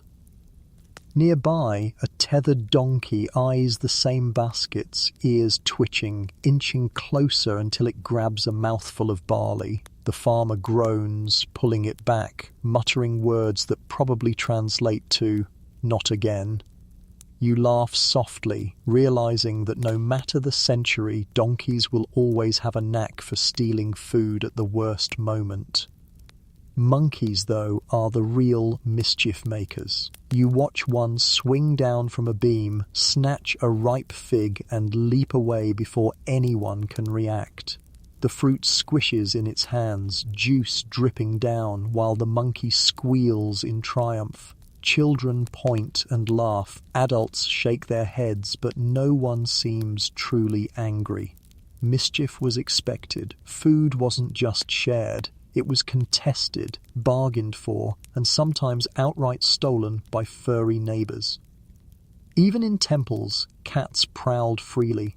Priests tolerated them, even celebrated them, knowing their appetite for mice kept the grain stores safe. Imagine sacred bread piled high, guarded not by soldiers but by whiskered sentinels with sharp claws and sharper appetites. Food and animal alike became part of the divine household. You sit on a low wall, nibbling a dried fig yourself, and a cat immediately hops onto your lap, purring insistently. Its eyes gleam in the torchlight, unblinking, daring you to share. You sigh and break off a piece, which it snatches with delicate precision before licking your fingers clean. The touch is warm, grounding, pulling you deeper into the rhythm of life here, messy, noisy, full of little thefts and little kindnesses. The night grows quieter still. Donkeys fall silent, cats curl into doorways, monkeys scamper off into the darkness with their prizes. The air hums softly as if the city itself exhales. You lean back, head heavy, stomach warm, and realize you've reached the softer edge of this long feast. The humans have eaten, the gods have received, and now the animals too have had their share. Egypt's table was never empty. It simply stretched wide enough to feed every creature that touched its soil. The streets quiet down, but your journey presses on, pulling you deeper into Egypt's kitchen of curiosities. You leave behind the playful cats and mischievous monkeys, stepping into a dim corner where papyrus scrolls are unrolled on low tables. The flicker of lamplight reveals scribes bent over ink and reed pens, their work filled not with words of poetry but with recipes. You lean closer, and your eyes widen at the strange dishes scrawled across the fragile pages. The mainstream fact: fragments of Egyptian medical and household papyri include recipes both for meals and for remedies that blurred into cooking. They mention fish stews, roasted fowl, and even detailed instructions for preparing meat with spices. Some of these recipes were practical, others extravagant, and a few sound downright bizarre. Historians still argue whether the stranger entries were genuine meals or symbolic descriptions meant for ritual. One papyrus, for instance, hints at roasted hippopotamus, hardly your everyday supper. Here's your quirky tidbit. Some writings mention blending crocodile fat with herbs and honey, not only as medicine but possibly as food. Imagine being told, "Dinner tonight? Crocodile fat pudding." You'd probably excuse yourself and pretend you weren't hungry. You watch a scribe now, brow furrowed as he murmurs through the lines. Boil the hippo meat, season with coriander, serve with onions. His voice is steady, but his expression screams skepticism. Across the room, another scribe chuckles and mutters, "Historians will never believe this," and you laugh quietly, knowing he's right. The smells around you are no less unusual. Someone has actually attempted one of these recipes, a pot bubbling with something pungent and earthy, steam curling with the scent of river mud and garlic. You hesitate before lifting the lid. Inside, strips of dark meat float with her, BS and chunks of onion. A servant offers you a taste and you take it reluctantly. The flavor is dense, oily, heavy with spices that fight to mask its swampy undertone. You swallow and cough softly, then grin at the thought, well, at least it wasn't raw. You imagine the origins of such recipes. Perhaps hunters returned from the riverbanks with a hippo kill, its massive bulk feeding dozens. Maybe it was ritual, the meat offered to the gods, leftovers trickling down to the people. Or perhaps it was simply survival. When food is scarce, even the strangest protein becomes dinner. The debate never ends. Scholars today still argue, were these recipes actual meals served in everyday kitchens, or exaggerated accounts meant to showcase abundance? You picture a noble boasting, "Yes, last night we dined on hippo and crocodile," while in truth he chewed on onions like everyone else. But the strangeness doesn't end there. Other papyri describe mixtures that sound halfway between potion and stew, dates mashed with herbs, beer thickened with barley and figs, garlic smeared with honey over roasted goose. Some combinations sound mouth-watering. Others, like fish paste with fermented milk, make you pray it was metaphor. Still, there's wonder here. Egyptians weren't just eating to survive. They were experimenting, curious, inventive. Their kitchens were laboratories, their recipes a blend of flavor, ritual, and practicality. You sit back now, the scroll crackling under your hand, and smile at the oddity of it all. Ancient Egypt wasn't just bread, beer, and onions. It was also daring enough to roast a hippo and call it supper. The night closes in, the lamplight fades, and you let the strange flavors settle in your thoughts, half curious, half queasy, wholly enchanted by the boldness of history's most unusual menus. The scrolls of odd recipes fade from your mind as you find yourself trudging along a dusty path that leads back toward the heart of the fields. The air here feels heavier, not with the sweetness of honey or the sharp tang of onions, but with the weight of long hours and empty bellies. The moonlight glints off the blades of sickles still stuck in the soil, left behind by farmers too exhausted to carry them home. This is where most Egyptians lived, not in palaces or temples, but in the endless rhythm of labor and hunger. The mainstream fact, the vast majority of Egypt's population were farmers bound to the land, working plots owned by the state, temples, or wealthy elites. Their diet was repetitive: bread, beer, beans, onions, while meat and sweets were rare. Malnutrition left marks on their bones, yet their work kept the empire alive. Historians still argue whether laborers were exploited to the brink of starvation, or whether temple rations provided a sustainable, if dull, diet. The truth, as always, probably lies somewhere in between. Here's your quirky tidbit. Some graffiti carved into workers' villages near the pyramids actually complain about food shortages, ancient equivalents of Yelp reviews. Imagine scrawling on a wall, "Bread too gritty, beer too sour, would not recommend." Those voices, half lost in time, remind you that hunger and complaint are as human as laughter.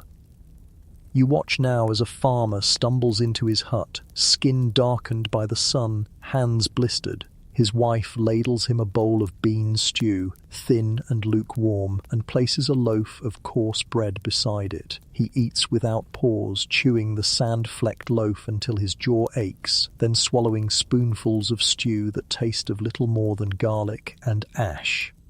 His children press closer, waiting for their portions, and he smiles tiredly as he hands them scraps, pretending it's more than enough. You can almost feel his bones ache as he lies down on a reed mat, stomach half full but heart heavy with worry. Will the harvest be enough this year? Will the Nile flood kindly, or will it punish? Each bite he eats is a wager against the river's will. And though the priests claim to predict the floods, he knows that sometimes their promises crumble like stale bread.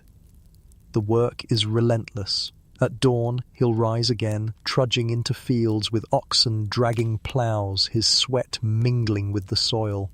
Meals are eaten standing, a quick hunk of bread dipped into sour beer, a handful of beans. No feasts, no pastries, no honeyed delights, just survival. And yet there are flickers of joy. On festival days when temple rations include a piece of salted fish or a smear of goose fat, children grin as though it were treasure. Families sit together, sharing bites, laughter spilling louder than the hunger.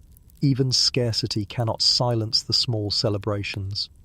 You step into one of these huts, ducking under its low doorway. The air is thick with smoke, the walls bare except for a few clay jars stacked against one corner. A pot simmers faintly over dying coals. More beans, more lentils, the same as yesterday and tomorrow. A child reaches in with a flat piece of bread, scooping eagerly, and you see joy flicker in her eyes. Even monotony can taste like comfort when it means you're not going to bed empty. Outside, the fields sway softly in the night breeze. Crickets sing, the Nile murmurs, and the oxen groan in their sleep. You feel the heaviness of this life pressing on your chest, the endless hunger, the quiet endurance, the way Egyptians built pyramids not only with stone but with stomachs half satisfied. You sit on the threshold, chewing a scrap of gritty bread. It tastes rough, sharp with sand, but it fills you just enough. And in that small fullness, you sense the truth. Egypt's greatness was cards, fed from the hunger of its farmers, their dreams of better meals folded into loaves that never changed.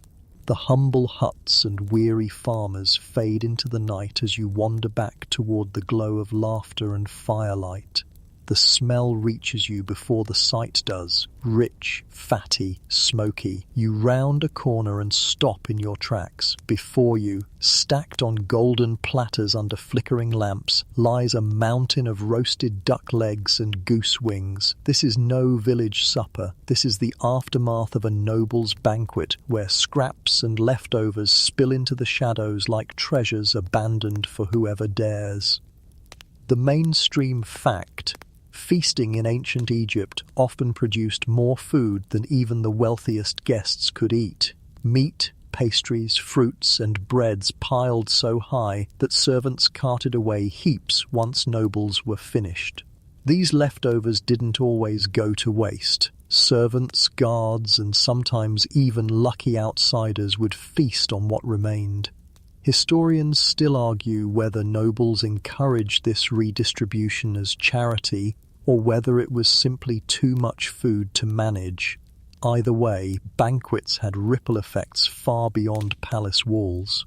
And here's your quirky tidbit. Some texts hint that dogs were deliberately allowed to roam banquets, gobbling scraps under the tables. Imagine a noble chewing roasted goose while his hound chews the same bird's leg on the floor. You picture a guest muttering, "At least someone's happy with the portions." You kneel now beside a servant carrying a basket of bones and half-eaten loaves. He grins, handing you a piece of duck skin, crisp and sweet with honey glaze. You bite in, and it crunches, the fat melting across your tongue. It's indulgent, decadent, and yet it's only a scrap, discarded without thought by someone already full. You marvel at the idea that what feels like a feast to you is simply trash to them. Around the courtyard, servants gather in small circles, chewing with quiet joy, laughing under their breath as if savouring a sea. Cret victory. Children chase each other, sticky with honey, while dogs growl playfully over bones. The nobles are gone, but the true feast has only begun. This one for those who serve, wait, and linger. The scene blurs into something universal. You imagine a modern buffet closing for the night, workers sharing leftover slices of cake or pizza.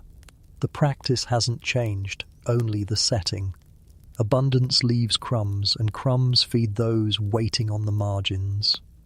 You taste a honey cake next, half crumbled, its edges sticky but still delicious. The sweetness explodes across your tongue, and you laugh softly, realizing you're eating history's version of midnight fridge raids, only instead of sneaking your own leftovers, you're sneaking pharaohs.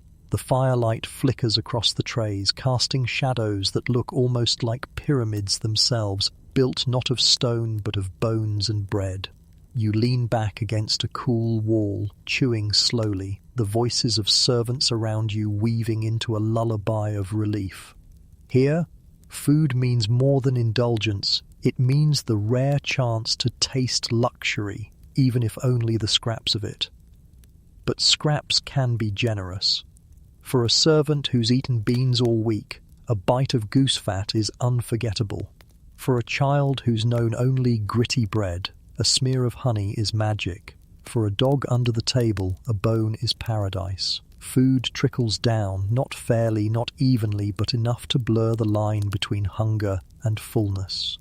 The night deepens, the trays empty, the servants disperse. Only bones remain, gleaming in the firelight like little relics. You wipe your fingers still sticky and let your eyelids fall heavy. Egypt's banquets may have belonged to the nobles, but their echoes, sweet, salty, greasy, fed everyone else too. You drift off with the faint taste of roasted duck still on your tongue, a leftover luxury carrying you deeper into sleep. The taste of roasted duck and honey still lingers when you wander into another quarter of the city, this time quieter and more practical. Here the air is thick, not with music or laughter, but with the smell of salt, smoke, and clay jars being sealed with wax. You've stepped into the world of food preservation, where Egyptians battled the relentless desert heat with cleverness and patience. The mainstream fact: without refrigeration, Egyptians relied on techniques like drying, salting, sealing in jars, and fermenting to keep food edible for months. Fish and meat were dried in the sun or salted heavily. Fruits like figs and dates were pressed into dense cakes. Grains were stored in silos sealed with mud. Beer and wine were kept in clay amphorae with stoppers of straw and wax. Historians still argue whether these methods were efficient enough to prevent large-scale spoilage or whether food wastage was a constant struggle in daily life. Either way, preservation was as crucial as harvest itself. Here's your quirky tidbit. Honey wasn't only used as a sweetener, it was also one of the best preservatives. Archaeologists have found jars of honey thousands of years old, still edible. Imagine cracking one open, drizzling it on bread, and realizing you're eating dessert from the time of the pyramids. That's the ultimate best before date. You pause now at a stall where strips of salted fish hang like leathery banners, their scales still glinting faintly in the lamplight. The smell is sharp, enough to sting your nose, but customers crowd around anyway, bargaining for portions to carry home. You try a small piece, tough, chewy, overwhelmingly salty, but you can feel how it would keep a worker alive on a long journey, a food less for pleasure and more for endurance.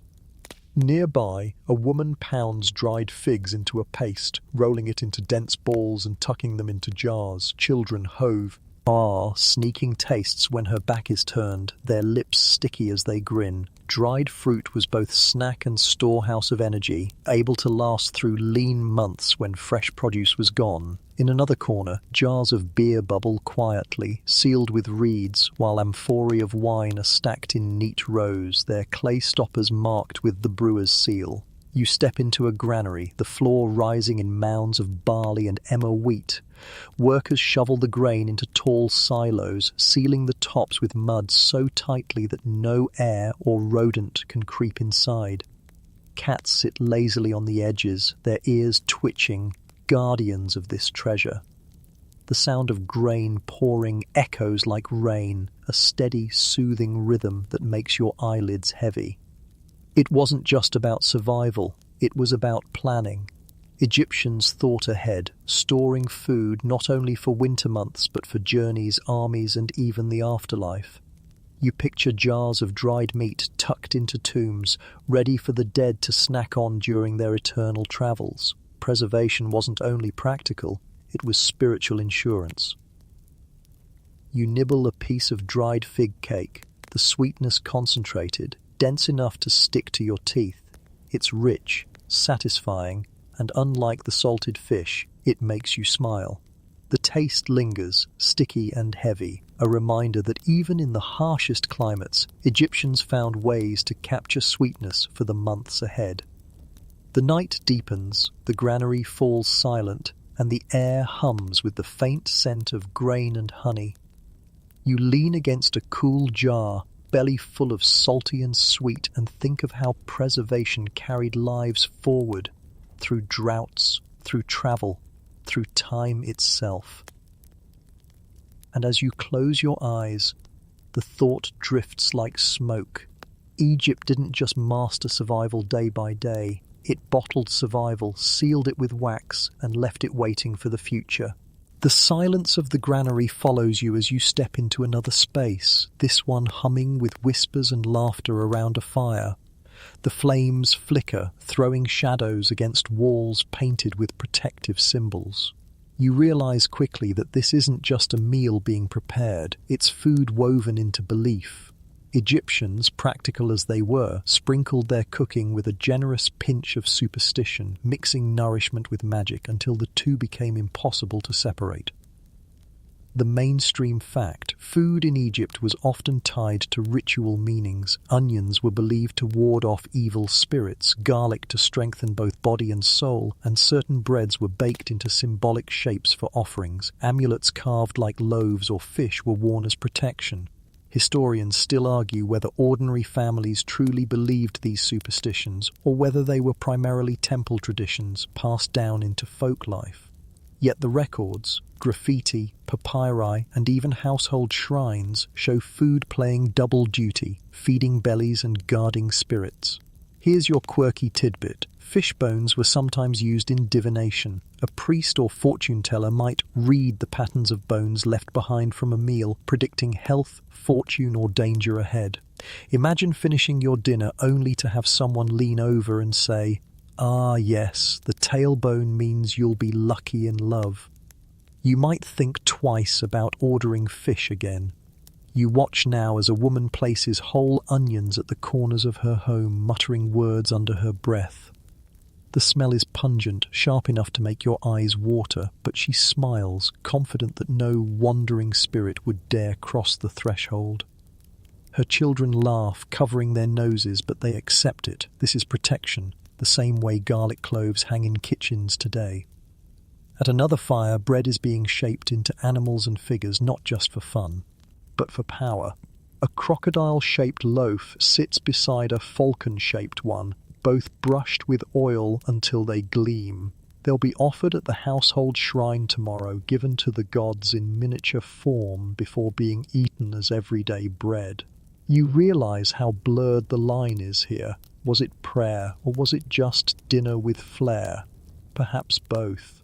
You take a bite of one such loaf, baked into the shape of a fish. The crust is crisp, the crumb dense, flavored faintly with herbs. It tastes ordinary, but the shape lingers in your mind, making you feel as though you've swallowed more than food. You've swallowed a charm, a blessing.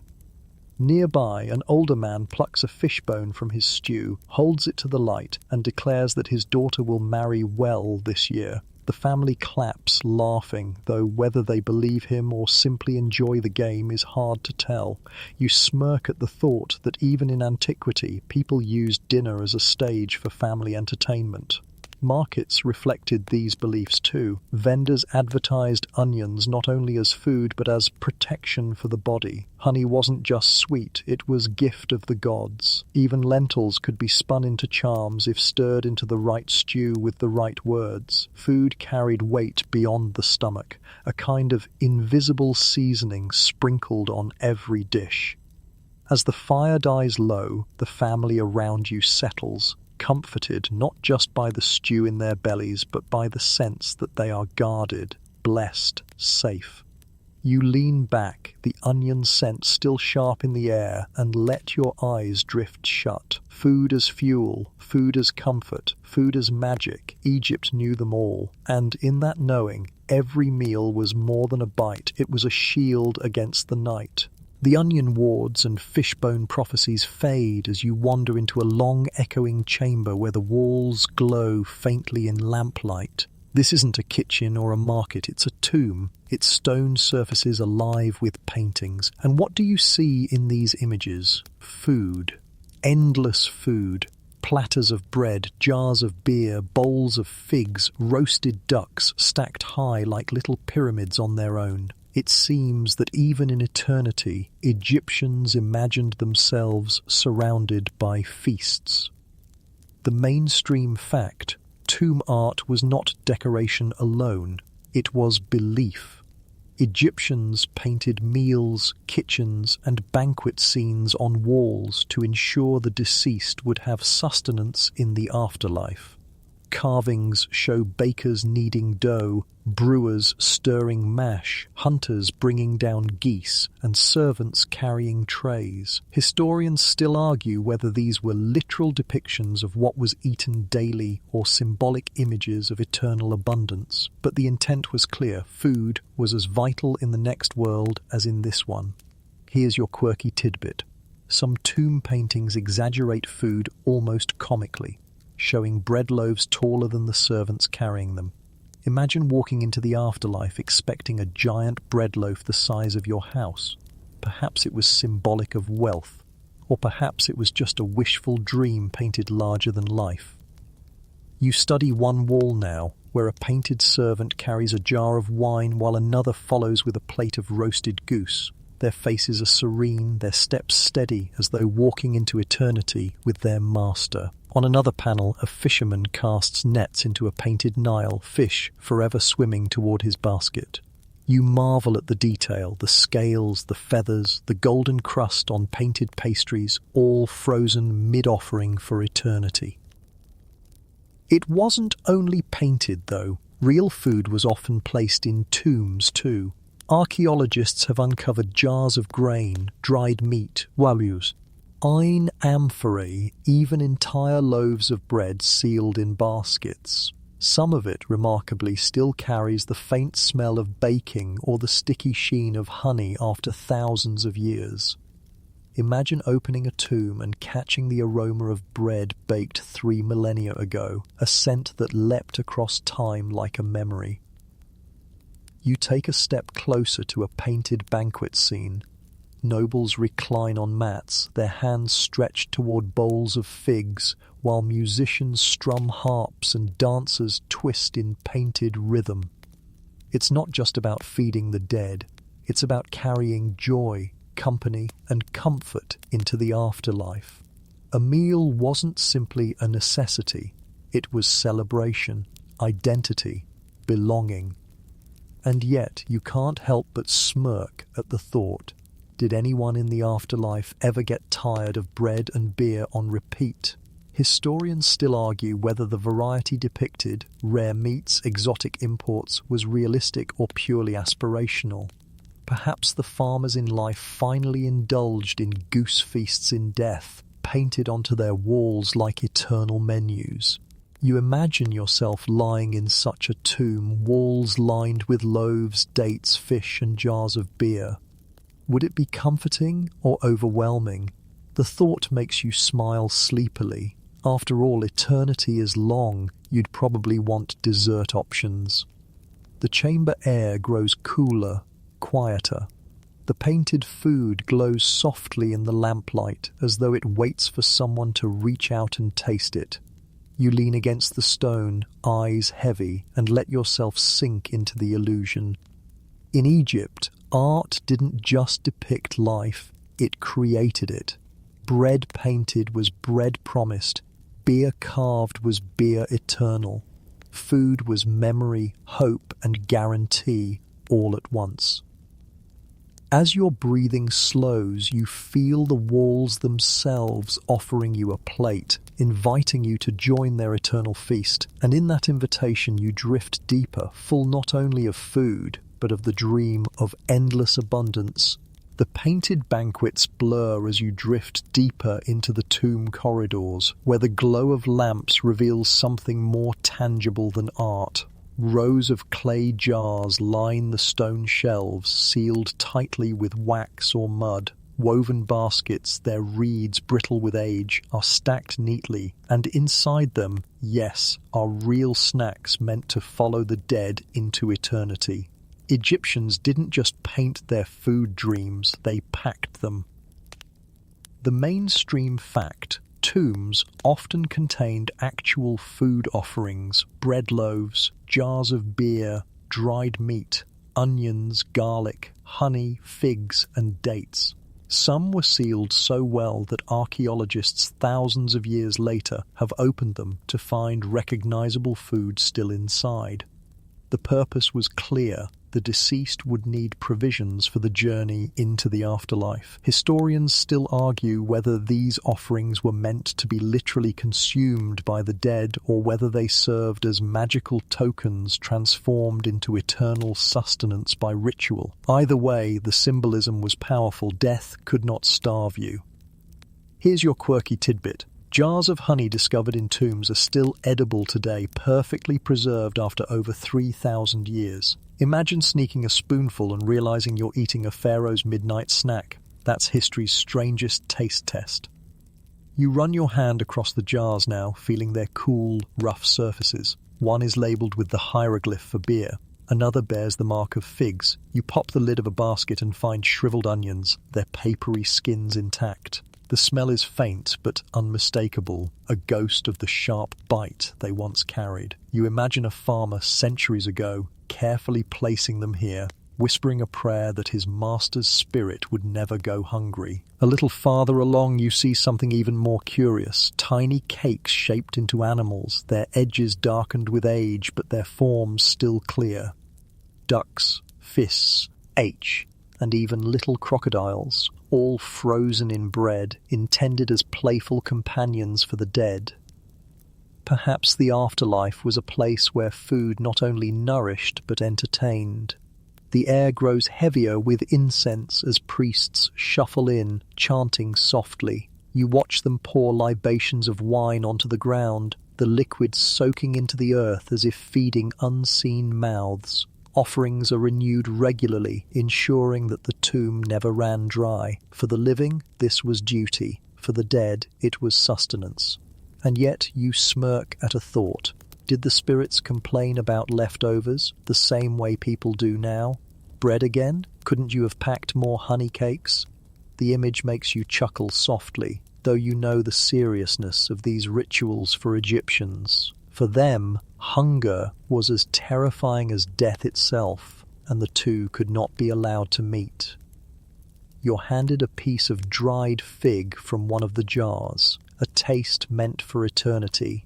It's dense, chewy, its sweetness muted by time but still present.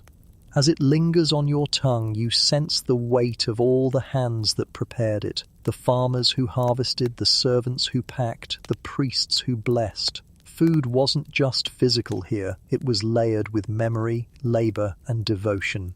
The tomb grows quieter as the priests depart, leaving only flickering lamplight and the whisper of your breath.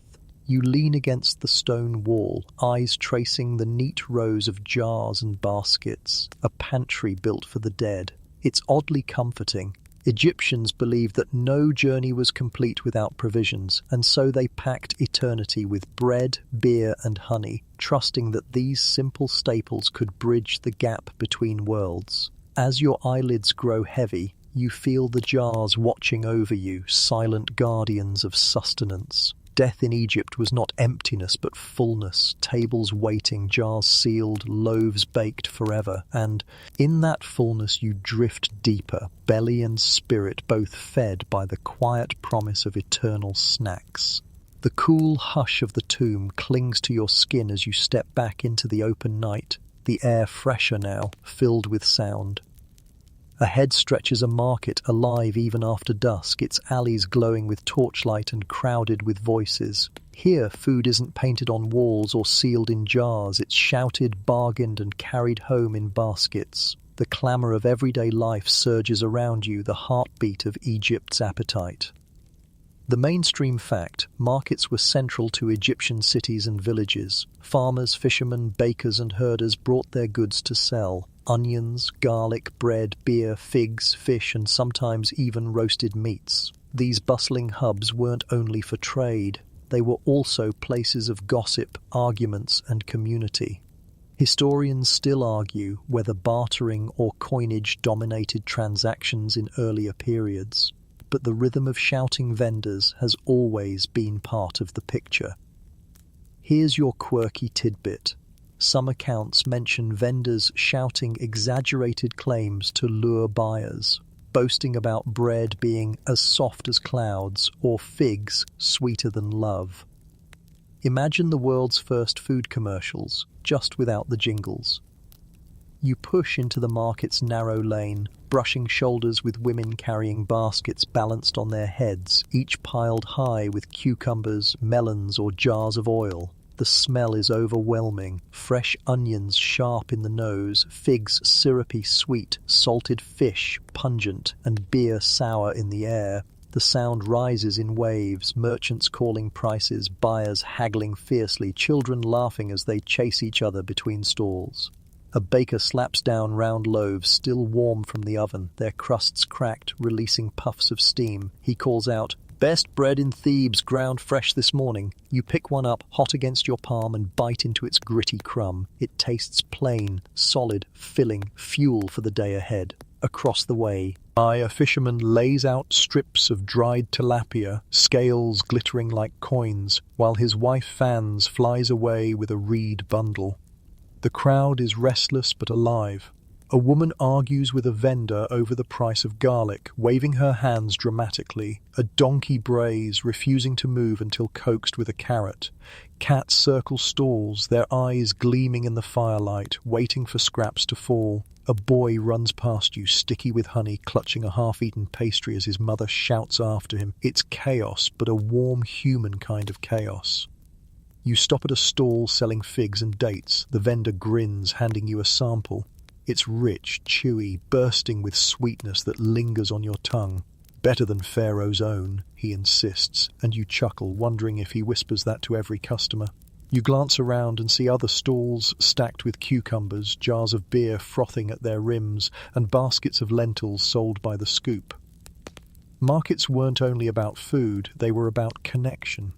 Neighbours traded gossip as much as grain. A woman tells her friend about a neighbour's sick goat while buying onions. A man boasts of his son's temple schooling while sipping beer with a trader. You realise this was as much about being seen as being fed. You buy a skewer of fried dough sprinkled with garlic oil, the surface crisp, the inside soft. The first bite crunches, releasing flavour that fills your mouth, and you sigh in satisfaction. Around you, the night hums, torches sway, laughter rises. The market is less about hunger and more about belonging, proof that life goes on, meal after meal, no matter how harsh the desert sun or how uncertain the Nile's floods. As you finish, you step aside, leaning against a wall. The crowd continues its dance, endless and noisy, but to you it softens into a lullaby. Egypt's market is noisy, fragrant, alive, and in its rhythm, your eyelids grow heavier. You drift with the clamour, carried into sleep by the eternal chatter of bread, figs, and voices in the night. The market's noise fades into the background as you wander down a quieter lane, where the air grows heavier with thought. You've seen the banquets of the nobles and the bean stews of the farmers, the honey cakes of the wealthy and the gritty bread of the poor. Now, with your stomach still buzzing from fried dough and figs, you begin to notice the stark line that divides Egypt's tables. Food was never just food here. It was class, status, privilege, and survival. The mainstream fact: diet in ancient Egypt varied dramatically depending on social rank. Commoners relied on bread, beer, onions, beans, and the occasional fish. Nobles and priests feasted on roasted meats, pastries, imported spices, and wine. Archaeological studies of skeletons show these differences clearly. Wealthy Egyptians often had richer diets, while poorer ones bore the marks of malnutrition and tooth wear from sandy bread. Historians still argue whether the gap was one of extravagance versus survival, or whether commoners sometimes managed moments of indulgence too. Here's your quirky tidbit. Scribes, though not nobles, often ate better than farmers, with portions of temple offerings set aside for them.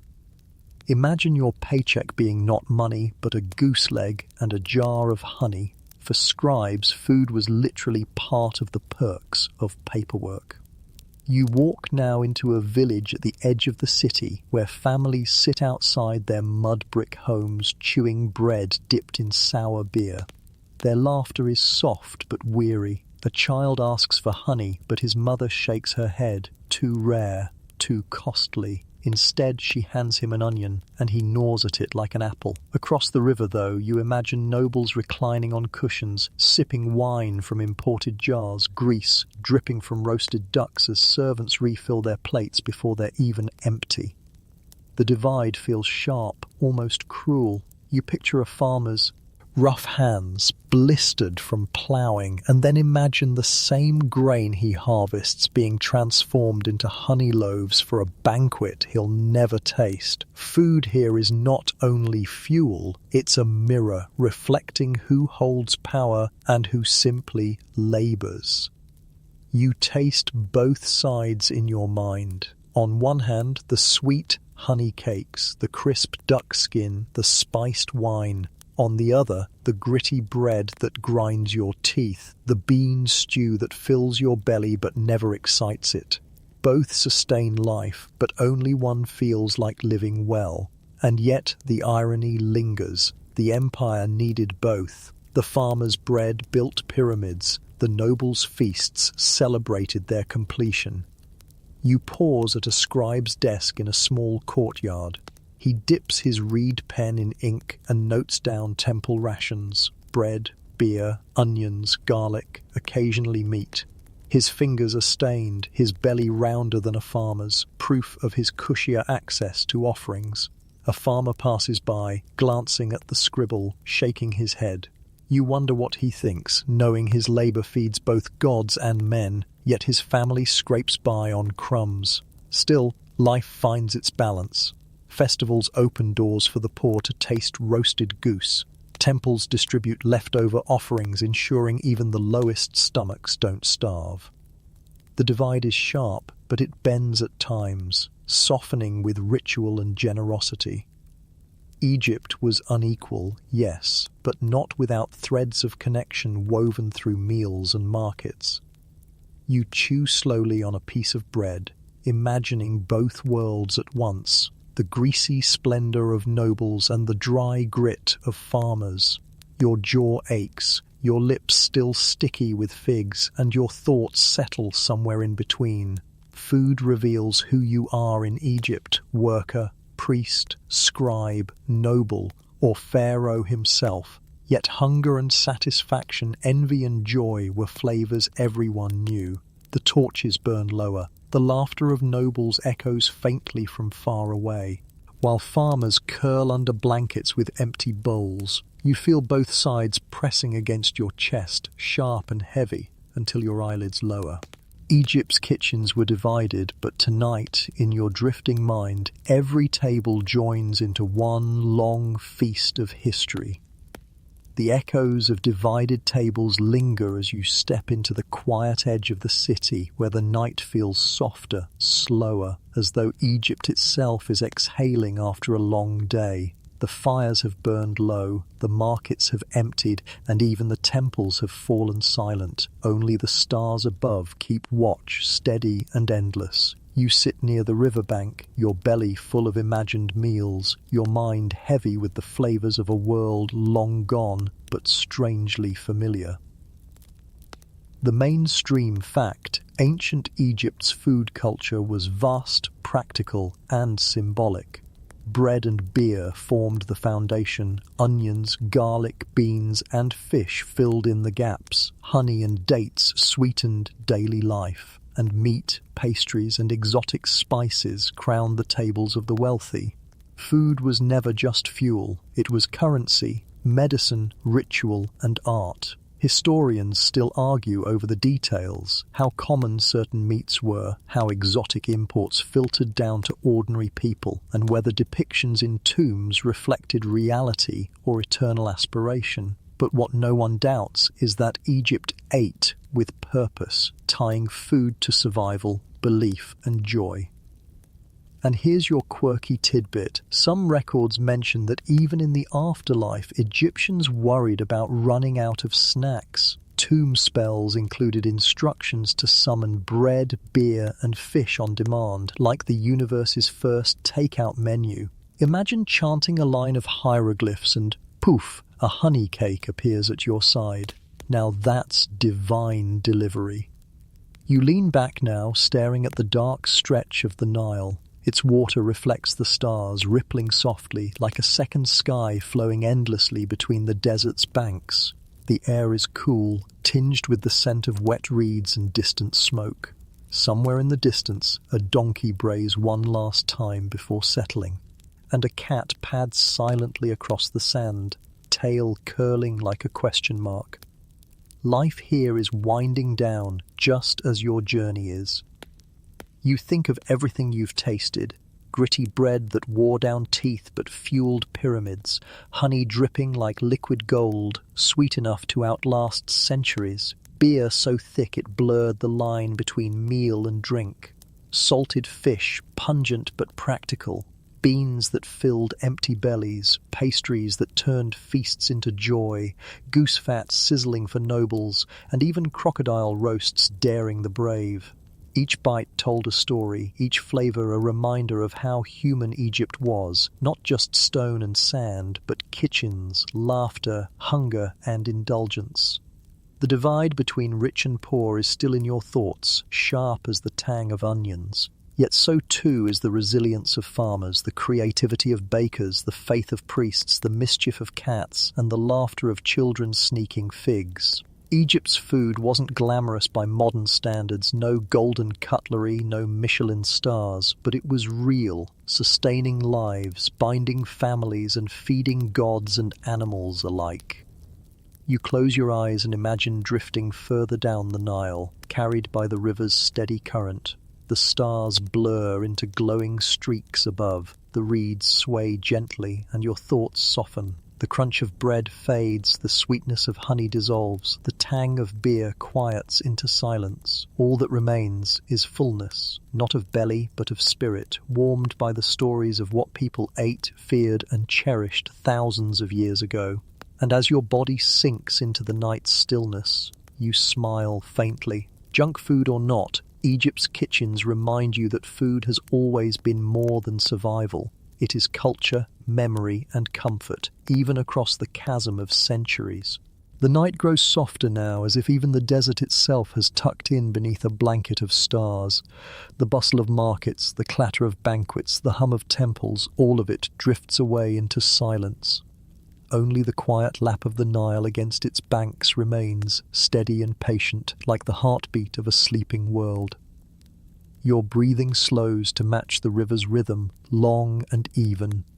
Each inhale draws in cool desert air, tinged faintly with the sweetness of figs and the warmth of bread ovens gone cold. Each exhale carries away the noise, the chatter, the heavy laughter of feasts, leaving you lighter, calmer, as though the very weight of history has eased off your shoulders. You picture yourself lying beneath palm trees, their fronds swaying gently above, casting dappled shadows that stretch and soften across your face. A faint breeze moves through, brushing your skin, carrying the fragrance of honey, grain, and incense in one final blend of comfort. Cats curl at your feet, purring softly, while distant drums fade into little more than a memory of rhythm. The Nile glitters beside you, silvered under the moon, a river that has carried meals, people, and dreams for thousands of years. Tonight it carries you too, slowly, steadily, into the deep waters of rest.